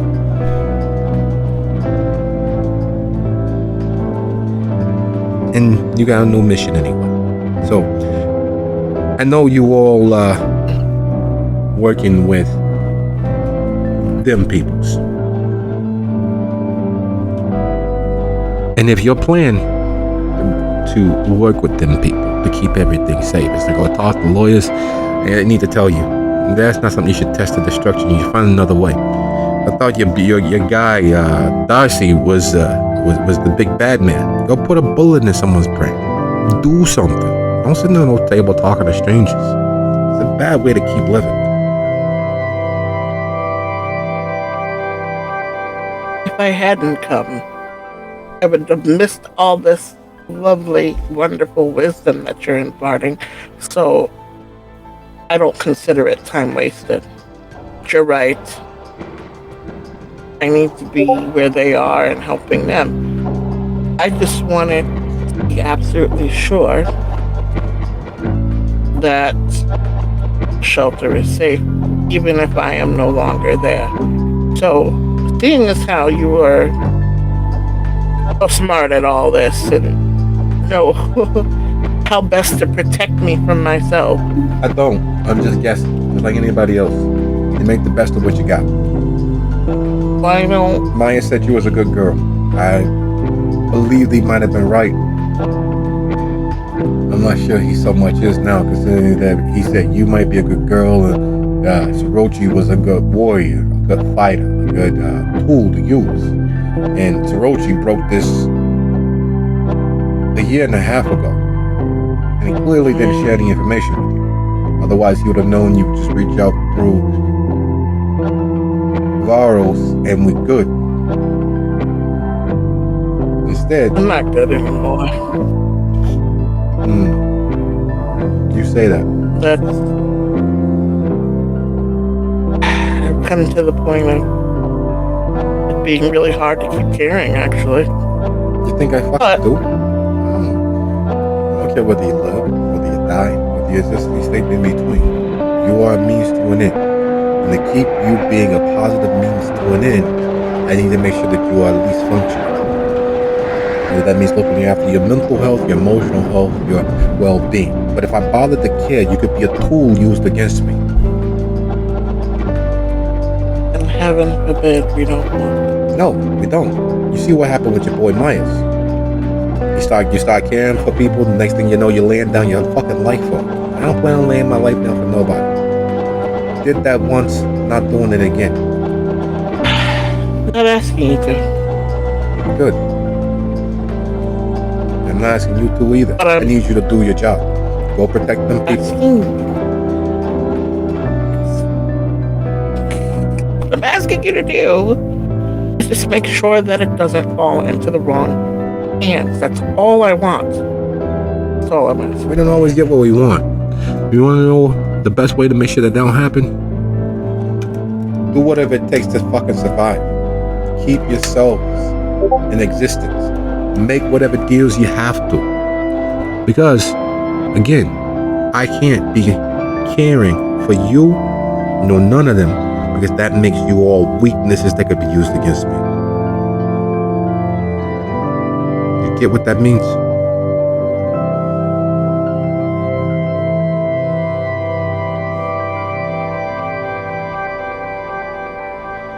Alright. Well, I guess I gotta go do things. Yeah, thanks. I mean, Make sure you take one of the business cards on the way out. Your investor will be along shortly. probably in the next couple of weeks, do a facility tour, answer a few questions, and introduce you to your new attorney. Things change. Your organization constantly grows.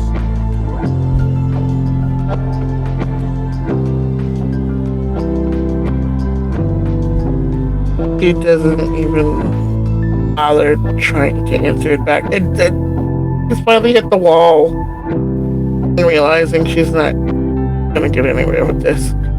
And just nods, pushes a errant curl of hair out of the way, stands, turns, and walks towards the door, pausing to grab a business card like he said to, and then reaching out to Miriam to find out where they are or where she should meet them.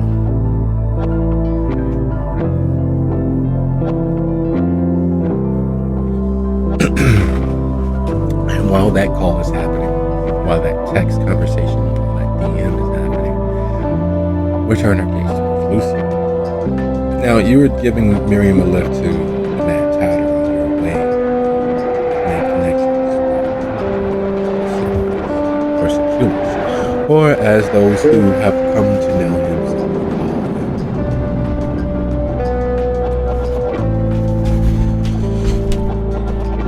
Of course. Now, the drive to the south suburbs, having dropped Miriam off at the Mad Tatter and made your way further along, is not that long of a one.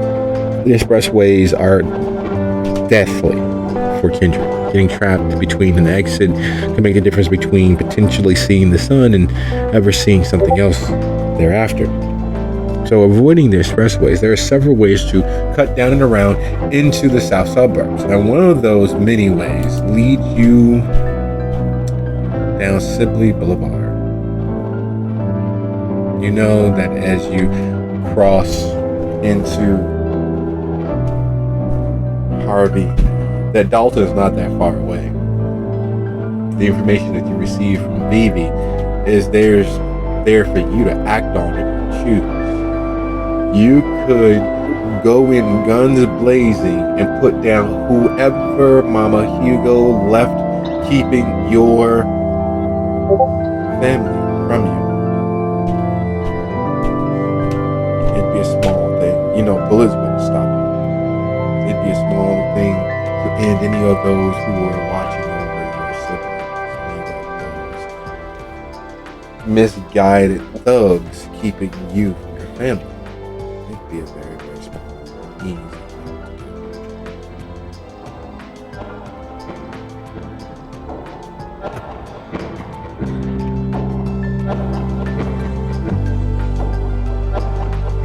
Questions do.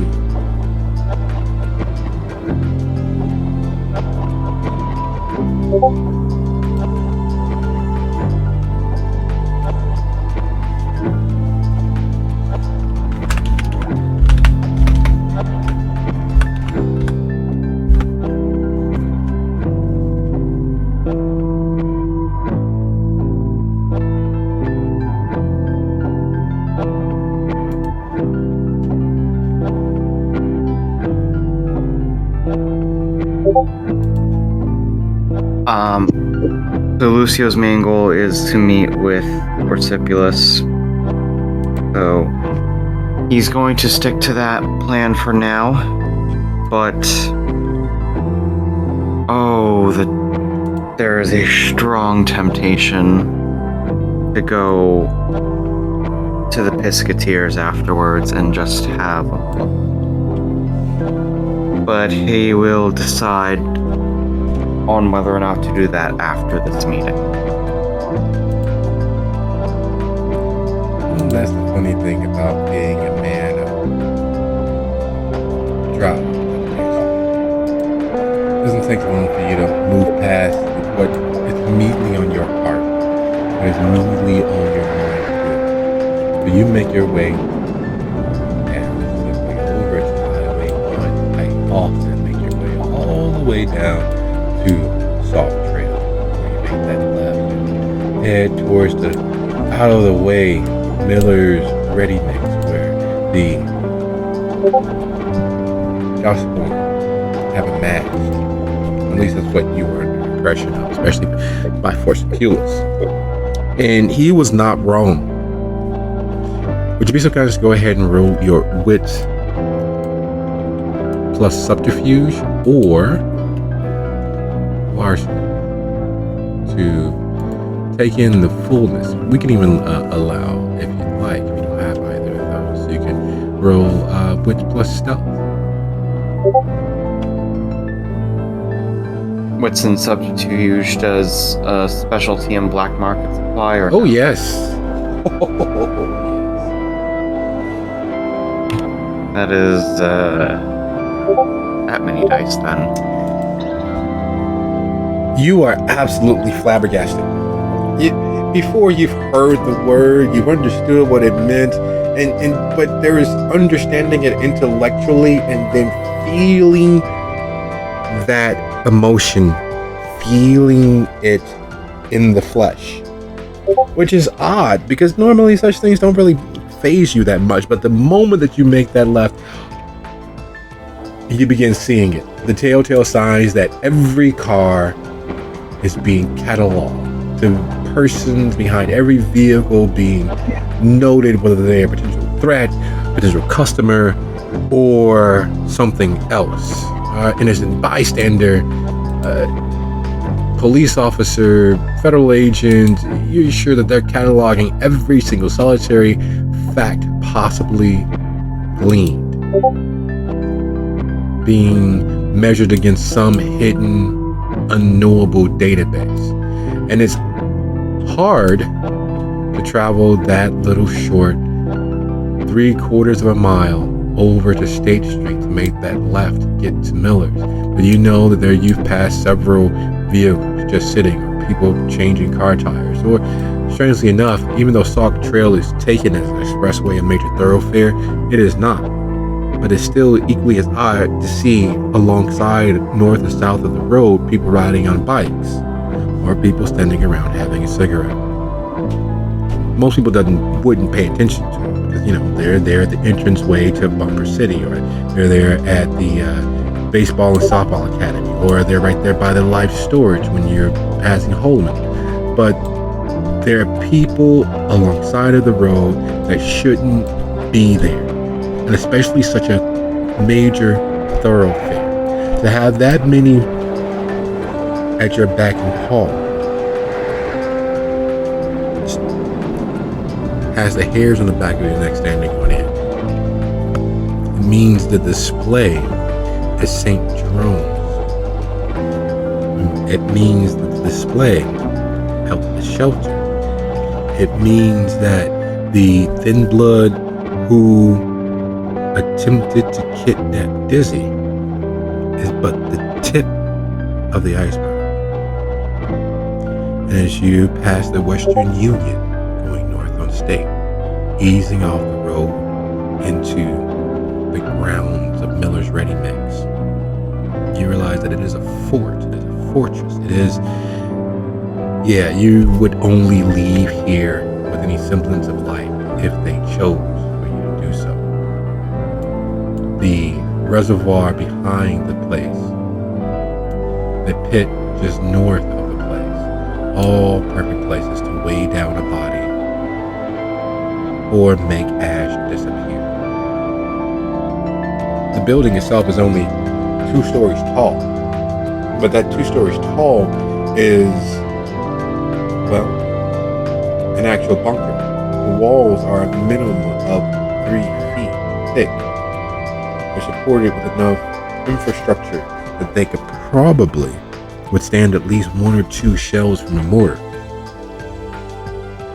And then there's the fact that there are garbage cans lit in a ring around the place. People are partying and drinking and cavorting as if they have the rest of forever to continue being as debauched as they want to be.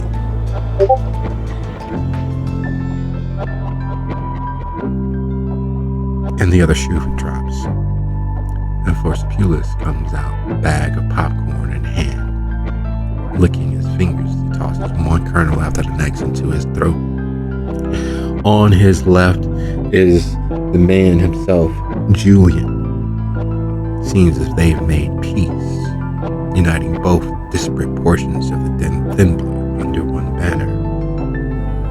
Judging by the number of people in and around the building, it will be a terrible thing to have them all united toward a particular goal.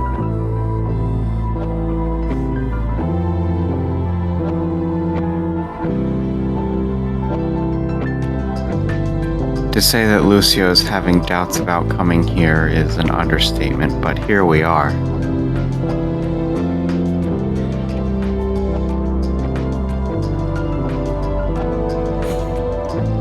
Bag in hand, fake butter dripping between the knuckles down his hand as he tries to lap it up.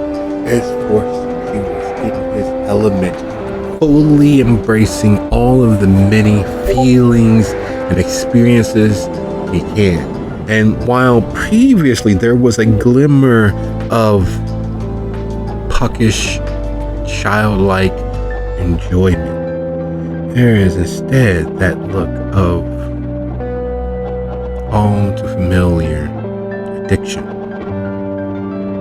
That look that you've glimpsed in the corner of far too many people's eyes. Though that look of people who are so into the very thing that will kill them, that is all that matters. For him, that is the sensory. For him, that is the stench of the world around him. For him, it is every gluttonous activity possible. So as you sit there in your car and he moves closer, you can feel the oil clogging your pores from his fingers as the butter just runs and runs. He tosses more kernels into his mouth, munching. What do you do? Lucio gets out of the car and will greet him by saying, "See, aren't you glad you didn't lose it?" No, I'm not. And I'm glad that you, Hestia, killed the bastard. Makes things a little bit easier. Although I'm still trying to figure out how they're able to keep that fucking plant going. Because one of them escaped. And we're trying to finish them off. We just need a distraction to do so. I'm wondering if you want to help us finish off the... No!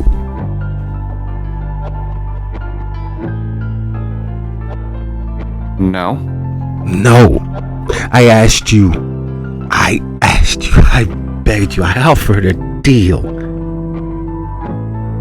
I even looked out for you. I told you what was happening. And Julian tells me that their former ally, the spirit that haunts this place, you all killed twice. One member of your kind that was actually looking out for these people. Oh, no, we're not gonna throw bodies at your problem. Hey, popcorn? And he offers the bag. Is he actually, offering? Or? Yeah, he's actually offered. Lucio will take some. Good, right?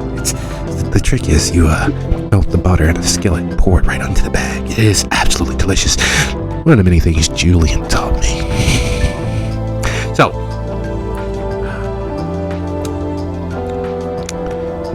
you here to help one of these lucky poor souls become one of what you are? No. I'm here to try and make good on our deal. Yeah. I do want to help you. Really? You want to help now after seeing just how bad things can be? Julian tells me, and he keeps saying Julian tells him, but Julian hasn't opened his mouth. So you would bet any amount of money that Julian can't open his mouth. Because Julian just looks from him to you. And every time Corzapila says, Julian tells me there's a small raise in the eyebrows, but nothing else. So, our deal kind of moot. I haven't really been back to the shelter. And, we can let bygones be bygones, especially with what we have planned. Their little new community church is still up and running. All the houses are still there, and they're being filled more and more with souls, more and more with souls of us, the thin blood, the dustborn, the true immortals. Sunshine and all that good stuff. You're looking a little pale, by the way, Lucy. I don't know if you know that. Any munching, more popcorn. Come on, take a walk. I'll show you around. Lead the way. No, I don't want to lead. I get no choice with these folks because the shit that they were going to do to you is way worse than what I'm planning. I just want to play a couple of pranks, annoy you a little bit, get under your skin, cause you to be as upset as I was. But you have a good point. This life, this existence is definitely worth protecting. Now, for me to do that, I need to keep these people, these happy, lovely dustborn, from doing something stupid. They were going to pour more and more bodies at you all until you had no choice but to break the masquerade. I talked about that. That's not the way to go. It really isn't the way to go. You got an agreement with me there. I'm talking to myself here. I do that enough. I need some company, Lucy. I need you. You could help one of these poor souls become more of what you are, and then, well, I have company. Well, closer company, considering. Are you suggesting I let one of them diablerize me? That's what you call it. Sure. Okay, that works. Thanks for offering.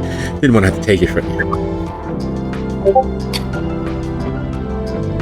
So, as here, and him walking due west, past the garbage can fires, and you realize that the garbage can fires are, in fact, completely encircling the building.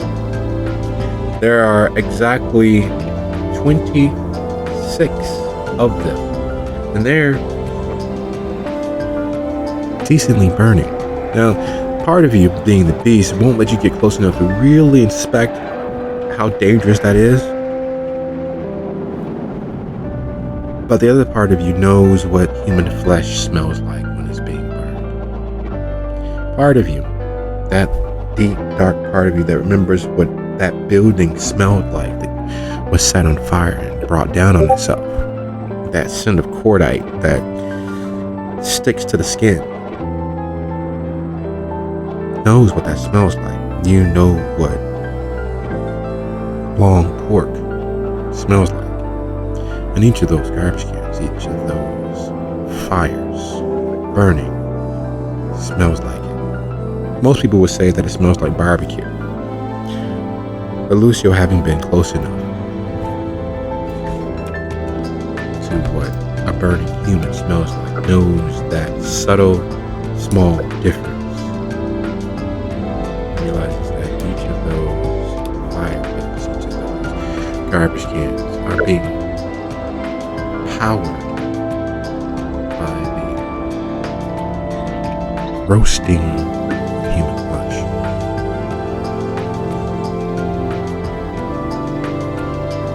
So, these are signal beacons. So souls and beings from across the shroud, across the veil, are drawn here because, well, you know what it's like when something dies, right? It's like a bomb going off, and it's a signal flare, and everything that can or thinks it has the strength to feed on that energy comes running. Oh, I forgot to tell you. Did you know that as long as you only make one person disappear a night, you can literally go unnoticed and uninvestigated by the police. You know who taught me that? Julian? No. Wojcik.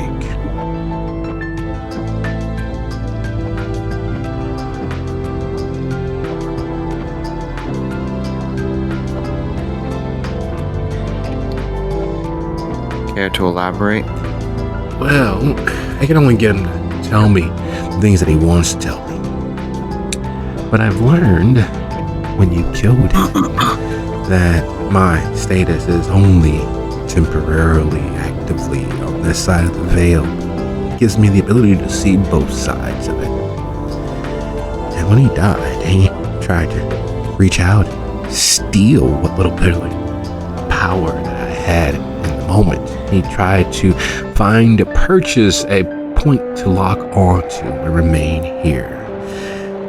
And it's weird. I thought that he was crazy. And he is.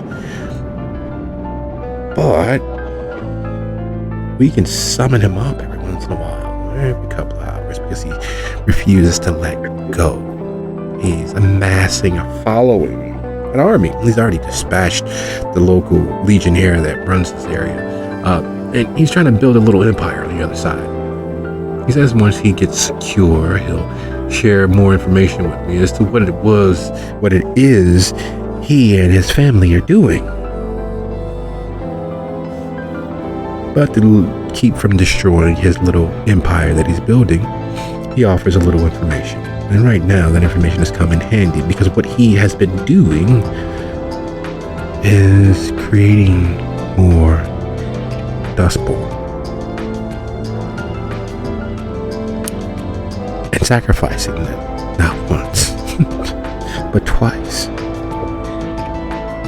First, in killing them to create the Dustborn, and then killing the Dustborn. Twice the power, half the price.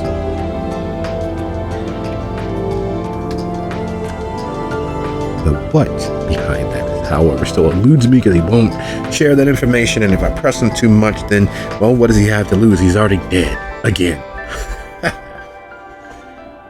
So you sure you won't do it willingly? You won't let one of these put yourself to rest? Stop all of the many problems and pains that living causes you? You won't give one of these poor souls a chance to be as miserable as you are? Like you said, this life is worth protecting. I said this one. I was pointing to me. I meant me. More popcorn? And Sure. he shakes the bag as he offers. Yeah, my existence right now is worth protecting. Yours, not so much. You got hell to pay. There's a lot of people that went out of their way to make sure that you had a horrible life. Wojcik being one of them. You know, that's part of how they make more of the them kata that he was. And make sure your life is absolute hell. To make sure that you're able to suffer through. And that death is a gift. Fuck. Yes, both my clan and his share that, apparently. Yeah, it's a fucked up philosophy. Twisted. So yeah, throwing bodies at things for you. Here's the thing. I don't want to actually destroy you. There are a lot of people who do. I don't want to actually hurt you. I want to annoy you to get my lick back for you all leaving me out there high and dry. But only reason why I want to get my lick back is because if you hadn't left me out there high and dry, I wouldn't be making the friends that I'm making now. Right, Julian? Is he okay? Oh, he's better than okay. He has a purpose that doesn't require him throwing his life away. Don't worry about that. He's a quiet guy. He's a little shy. He's gotten over his need to be the center of attention. Right, Julian? See?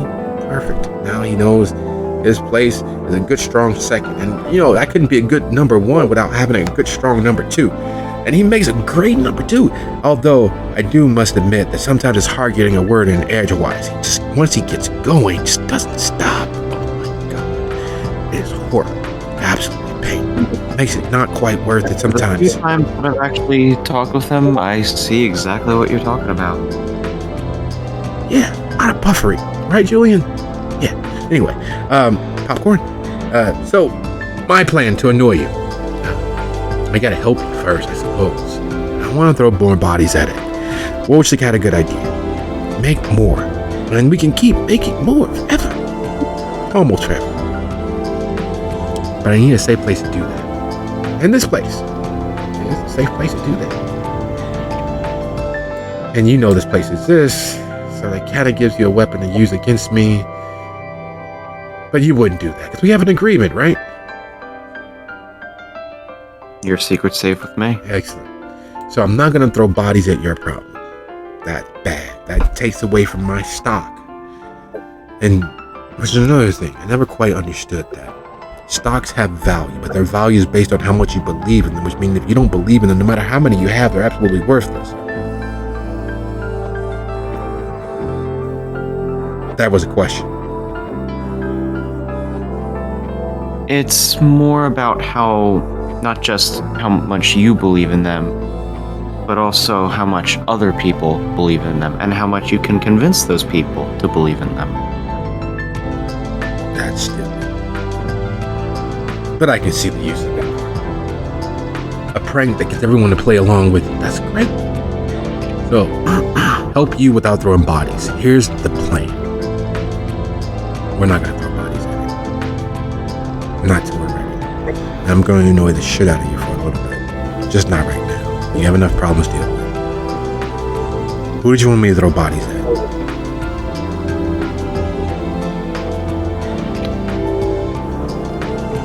Do you remember Wojcik's wife?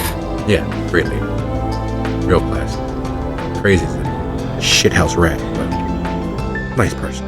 Sad. Too bad she's dead. She's not.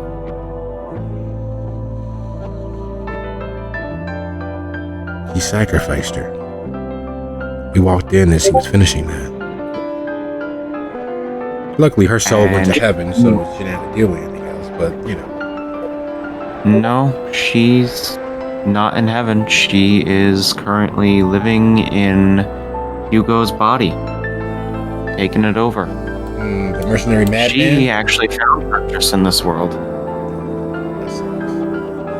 Alright, we might help you a little bit. We'll call some fires. We'll set some things on fire. We'll make him worry. She's still afraid of fire, right? I actually don't know if she's still afraid of fire. We need to find that out. Why are we going to light a fire that no one's going to enjoy? Well, my understanding is that right now she's basically a vampire in a human body, meaning she can walk around in the sun if she so desires. Oh, nice. Popcorn? Yes, please. And as you continue to speak, of course you do, who, strangely enough, is profiting from the passing of the ghost, who is somehow learning how to be dead and alive at the same time from the spirit of Wojcik while haunted by the spirit of Silver. We turn our gaze from Chicago Heights to the Gold Coast. The Mad Tatter, that temple to the debauched, that best kept secret, which is housing a meeting between three dragons. And it is, in fact, as mythically charged as that. Because while all the coterie themselves have only found Miriam to be calm and always pursuing the betterment of the average living individual, there is something about being amongst one's peers, one's slightly better, one's own kind, both inside and out, that causes a lessening of certain inhibitions. There's nothing to hide when everyone knows the truth. And settling in to her home away from home is Cornelius. And the much discussed, though seldom seen, Boulevard Rick Maud Messenger School. And he looks nothing anyone would expect when they hear the word seduction. He is not grotesquely overwrought with additions to his flesh. He is not a non-idealized idea of transhumanist. He is simply gentleman about 6'2", broader shoulder, deep chest, clad in black, that suspiciously seems like what a priest might wear. Though he is missing the collar, the well-tailored suit, more of the same black material that seems to blend into everything and nothing. The only adornment is a pinky ring on each hand, along with a thumb ring right. His deep blue eyes barely above the hue of night once it's first freshly fallen. His hair higher on the top, lower on the side, salt and pepper around the edges. Reading glasses in his left hand that were used, and one foot gently tapping some unknown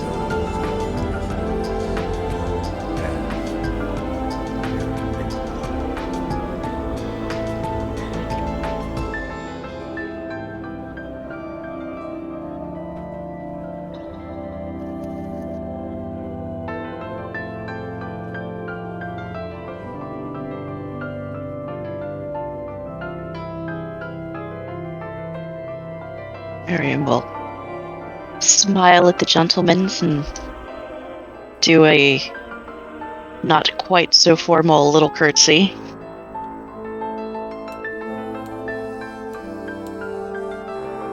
She'll first turn to Cornelius. Like, I hope you enjoyed the rest of the present that I sent you. I did very much. Thank you. Thank you. It was very kind of you to trust me with such a bit of information. Luckily, I am aware as to how best to use it.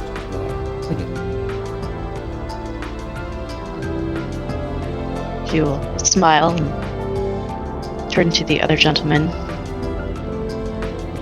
Lord Demetrescu, how are you this evening?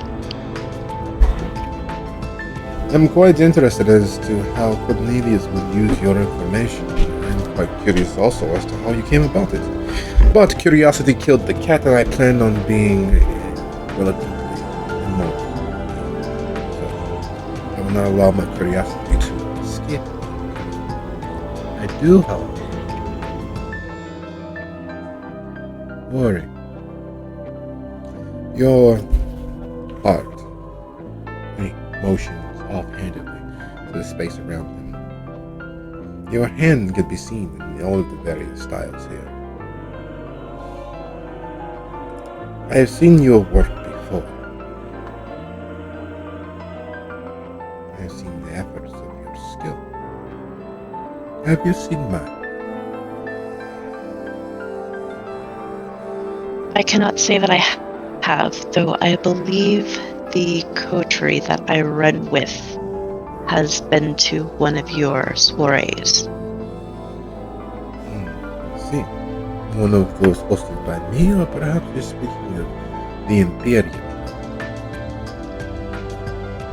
The ball. That was where I first managed to place the Premier Sheriff into my favor. And through his need and want of sustenance, particularly variety, how I am able to stay abreast as to what the Premier do, not only here, but in their far Raimunji land in the south suburbs and to Gary.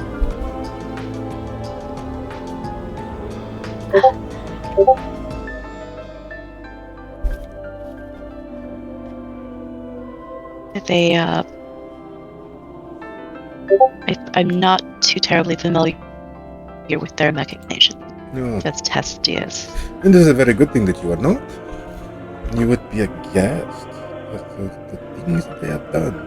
From purposefully standing against the Castigliones to collecting spirits to use as fuel for various of their spellcraft, to their and I don't say this lightly, betrayal of all of their allies for a modicum of profit.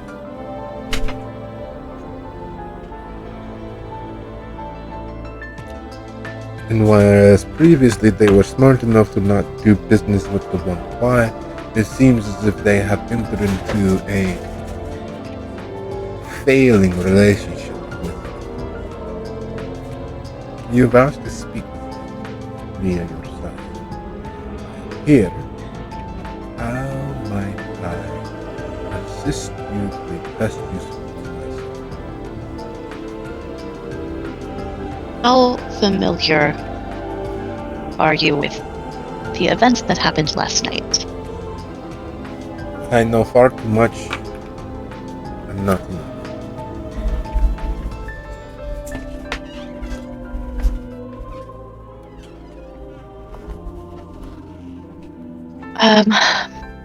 Wosik is dead. His wife, presumed dead, is inhabiting the body of one of their ghouls, who bears the mark of the Bahari.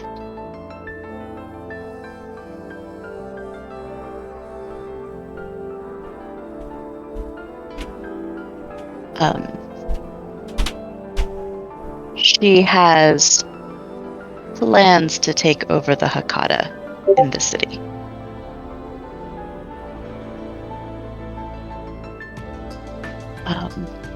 Wosik has gifted an item to his son. Isn't his son dead? He has more than one son.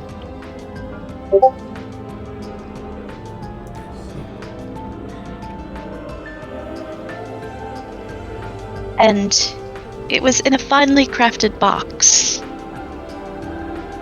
with a note with your name on it.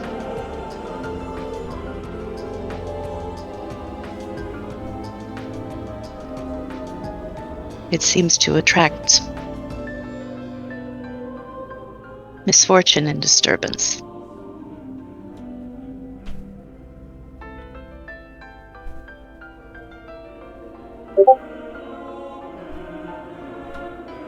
Where is this box now?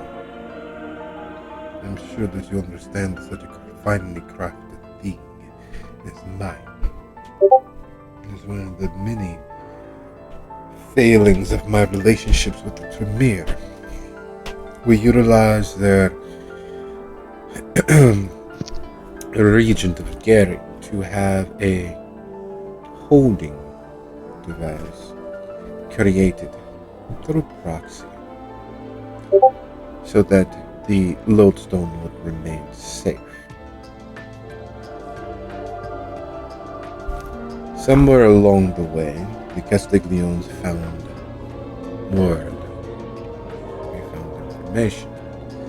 They found what we sought to keep from and obtain. Would you be so kind as to bring it to me, along with my grimoire?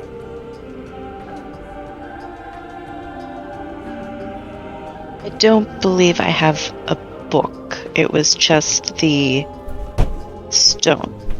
Excellent. So where is the stone now? We can go and retrieve it so that it can be removed to a safe point. It is currently safe. However, it has been brought into the protection of another of the Hakata. This is a very simple thing, which seems to have gotten extraordinarily less simple. You have a thing of mine in the possession of another's care. Would you like me to dispose of this other person, which is the reason why you're placing my property into their care? Or will you retrieve my property to me so that I may be in your debt? have attempted to convince my comrades of the wisdom of this. I believe they would like a meeting as well. Very well. Set meeting. This. Forgive me, little sister. This is very aggravating. It's all that I can do to not destroy you with my anger and come into debt of your sire and owe more things than it's possible to repay. Life for a life and all of this. However, my things must be returned to me. My Of course. things. Which is why I wanted to make you aware of it. This wife of Castiglione. Which ghoul is she in the body of? His name is Hugo. Hugo Garzjaks. Yes. Good. I have a target. Bring me my things. I will see you in 2 days. By that time, Hugo will be dead. I must go. It was a pleasure. Yes. 2 days.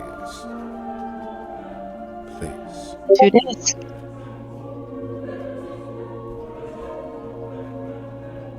And as he leaves, as he gets to the door, you see him remove a collar, an actual priest's cap from his pocket, and affix it beneath the collar of his black shirt, and head out into the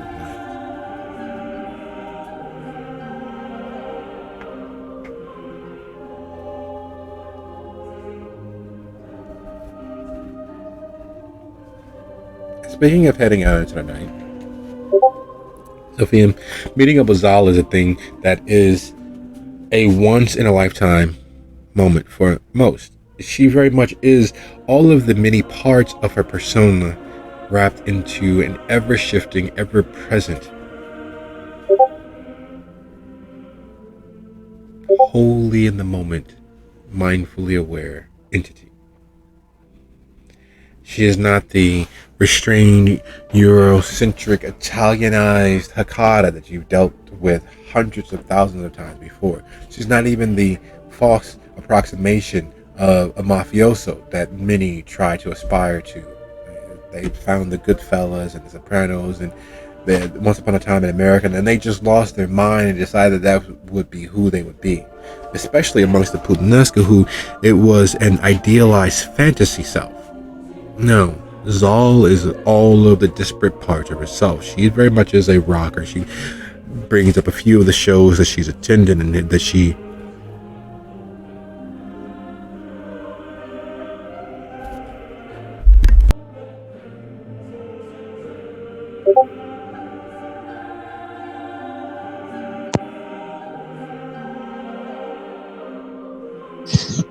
Still there, you kind of cut off weird. Yeah, I'm sorry about that. I got something about rock shows, but it sounded like you didn't quite finish the sentence Yeah, there. she is very much a proponent of the art. She is a fan of Baby Chorus. She is the last person anyone would expect to have anything more than a scrapbook of signatures and signed body parts from various bands. And most people would never realize that while she is physically here in the moment in this little small hole in the wall studio office, seemingly unguarded, that there are about 6 layers of angry spirits waiting for her say so to attack those who may stand against her. And then she runs her fingers through her hair. She leans forward on her desk. So, I understand you've spoken with the Paters, otherwise you wouldn't be here. But why are you here? And why did you speak to the Paters? I may have been here a lot speaking to the Paters. Someone wishes you ill. Most people do. There's I played a couple of pranks on a few people that got out of nowhere. They were trying to drive up the rent in my neighborhood. So I had to unfortunately, accidentally let their grandfather and their grandmother have a marital spat in front of them.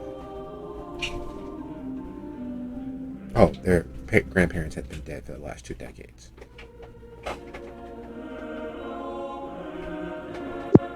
Yes, this enmity runs a little deeper than that.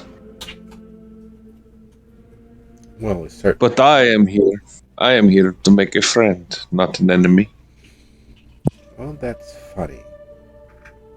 My friends, View and Felix, well, they were friends. They're not friends anymore.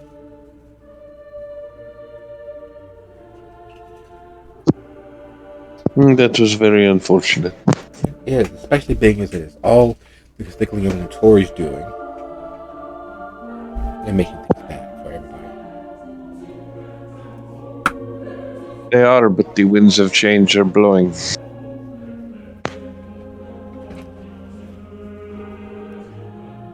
That is a horrible song. I never liked it. It's too slow. But go on. I'm sure you heard that Wosik met an untimely end. Yes, but is the end really the end? You know what happens when we go to the other side. We take over a little corner of the space for ourselves. And so now he has nothing but time and the rest of forever to build an empire that's going to... Knowing him, he's probably going to start charging as a rental fee for all of the souls and spirits that we come across. Would be a shame if someone cast him into the Tempest, wouldn't it? It would be. Why destroy something you can control? And I almost had him over a barrel.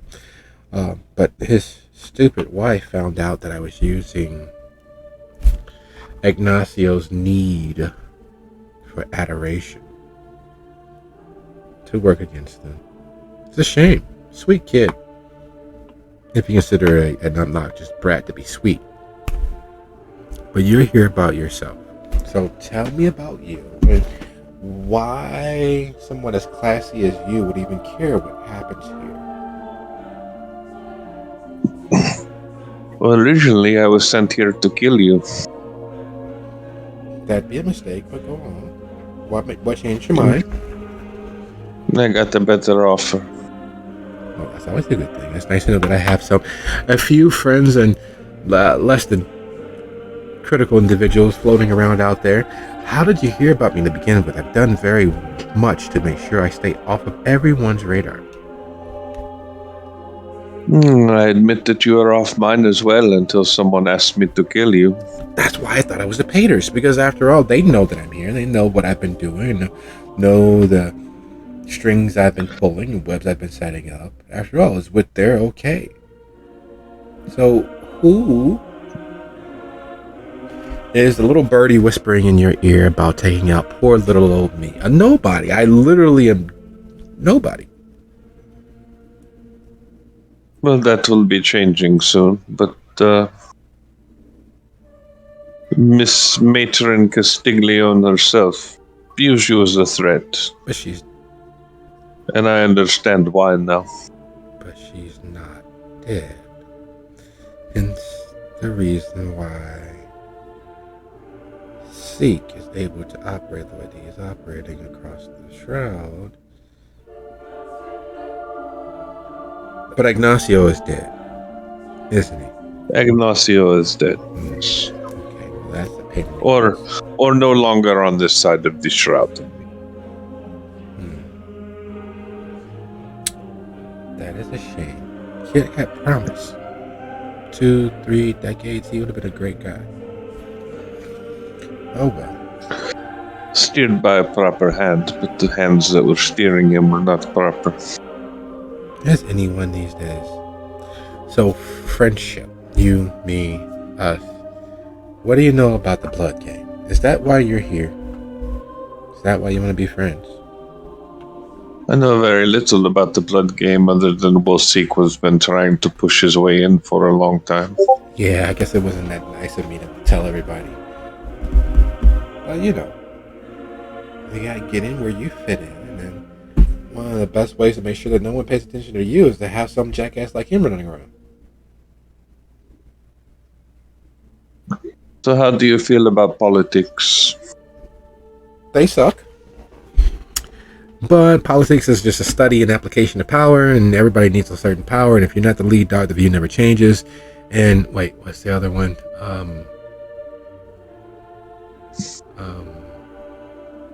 Politics are like assholes. Everyone's got one, and they all stink. No, not all that much. What do you know about politics? I know quite a bit about politics, actually, but we are not here to talk about me. But we are. I'd love to know more about you. Perhaps another time. You are aware that the Paters wish you to fill the hole, correct? I was hoping they wouldn't tell anybody, but yes. Well, I'm here to assist you.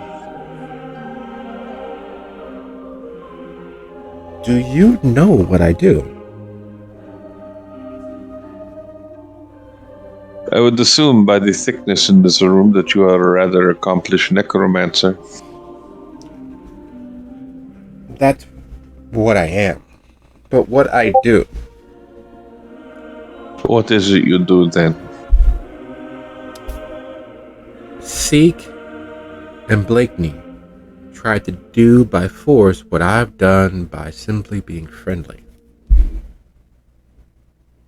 And while what I have is such a small sliver of the piece of pie, it is far more secure.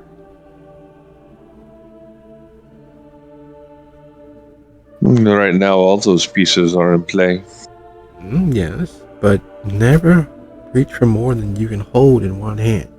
Keep your hands free to defend yourself and all that good stuff. I supply... Well, okay.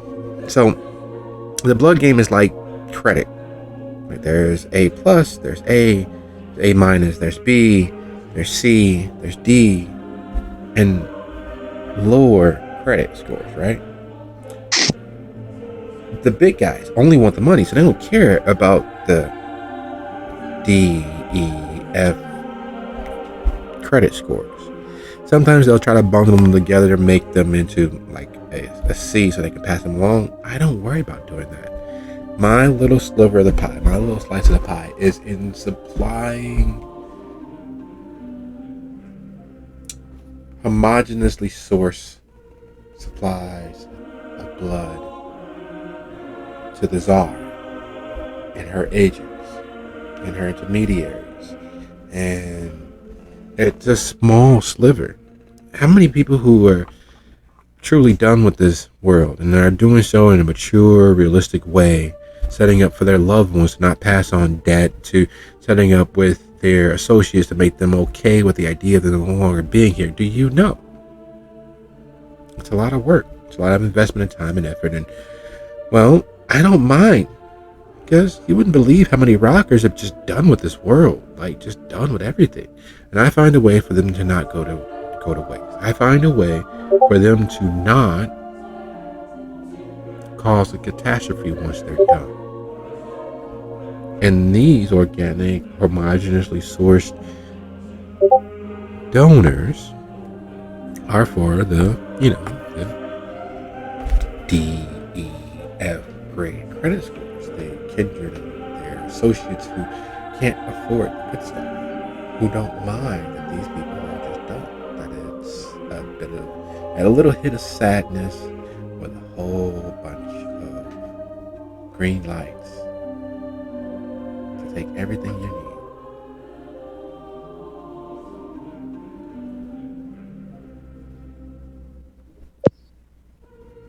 So you probably have a large network of favors you could call upon through that, correct? I do. However, I never would. It's like Google. They know everything about you. They can make sure that all of your dirty little secrets get out there in the world. But they can do it just once. Because the moment that they do, all of the trust that they've built up is immediately flash fried and gone.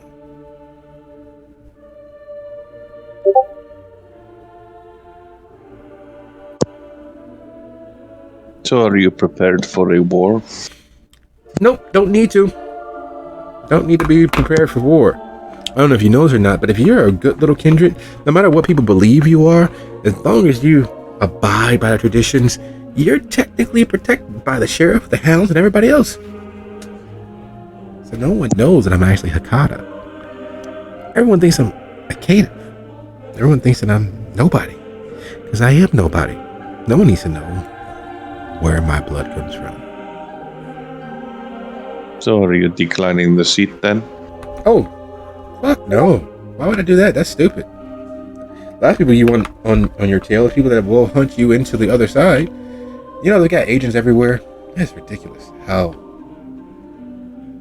so few we are and how strong we are when it comes to the dead. So, are you going to help? You going to join the network? We do have a couple of intern positions available. I'm here to help you ascend, yes. Excellent. Now, unlike most internships, I'm not going to have you run out and get me coffee. One, yes, I can drink it. Two, I don't like to. I never liked coffee even when I was able to really digest things. However, what I will do is introduce you to our Lord and Protector, Damien. You know, he's one of the lead singers for Baby Chorus. A voice to die for. I'm sure that even alive, he had a great voice. It just touches the soul. Damien may be less than happy to meet with me.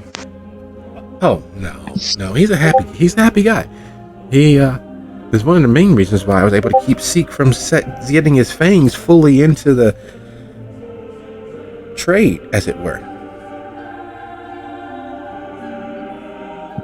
So what do you plan to do about Miss Castiglione?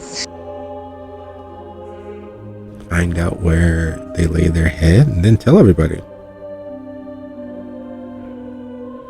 If everybody knows, then it's not a secret. And if everybody knows, no one could be held accountable if something happens to her.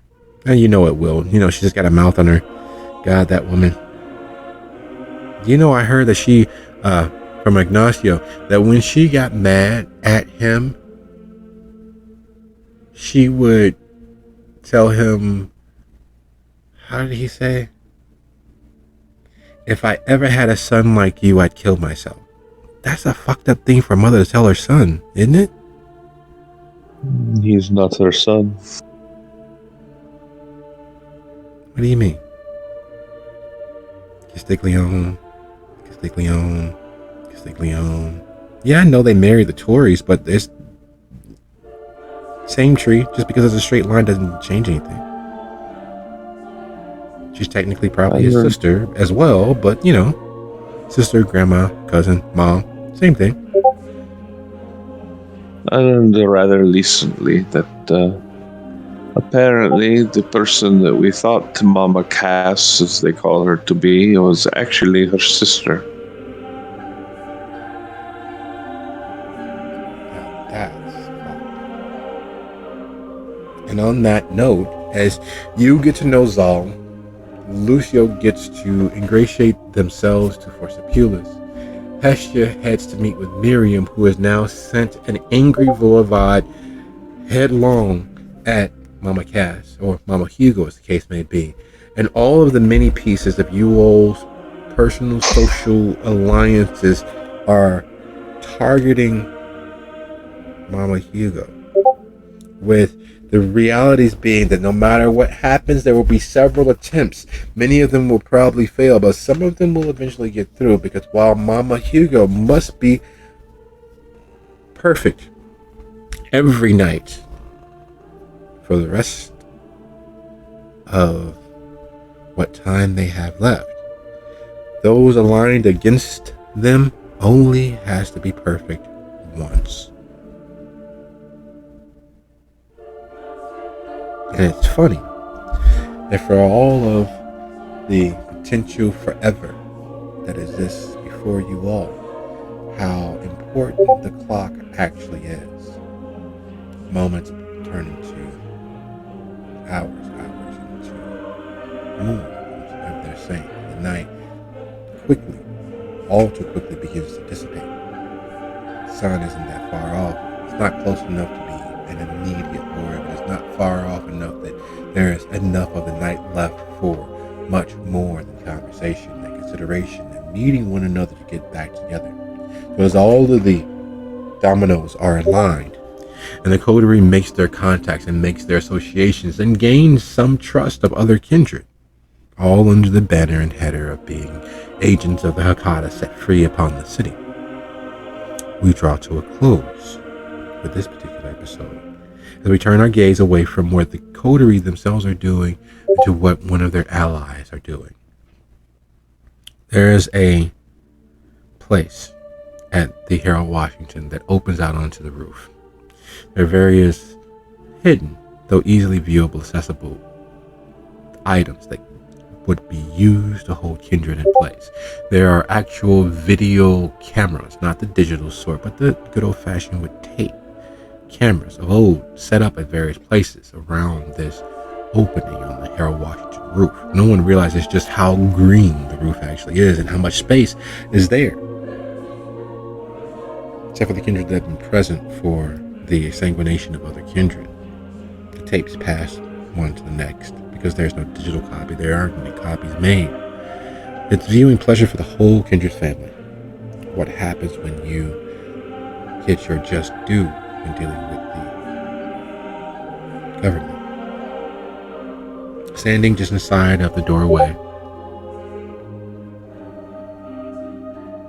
is Critias as he speaks with Damien. One thing is led to the other, and the sire and child stand here in consideration as to the news that they are hearing, that the shelter is no longer Camarilla, but the shelter is not Anarch. No, the shelter is not Sabat. The shelter seemingly have become members of La Famiglia, have become Hakata as a way to escape the judgment of the government. And whereas the two Bruja typically are on opposite ends of most debates, because they have frequent debates. They go head to head and temper to temper over many issues. This is not one of them. And as Damien sets about agreeing and unlocking the door in preparation for the individual that they will be escorting out onto the roof and securing into place later this evening, he says, "But Professor, I didn't think that they'd go that far." Yes, well, we thought that our agent would have them properly stand against the Shadow Kings. It seems as if they are working along with that hidden nebulous organization, and we will have to pay better attention. Hopefully, Darcy will live up to our expectations. And with that in mind, I thank you all for a lovely episode, and we'll see you guys next week. Good night, everybody.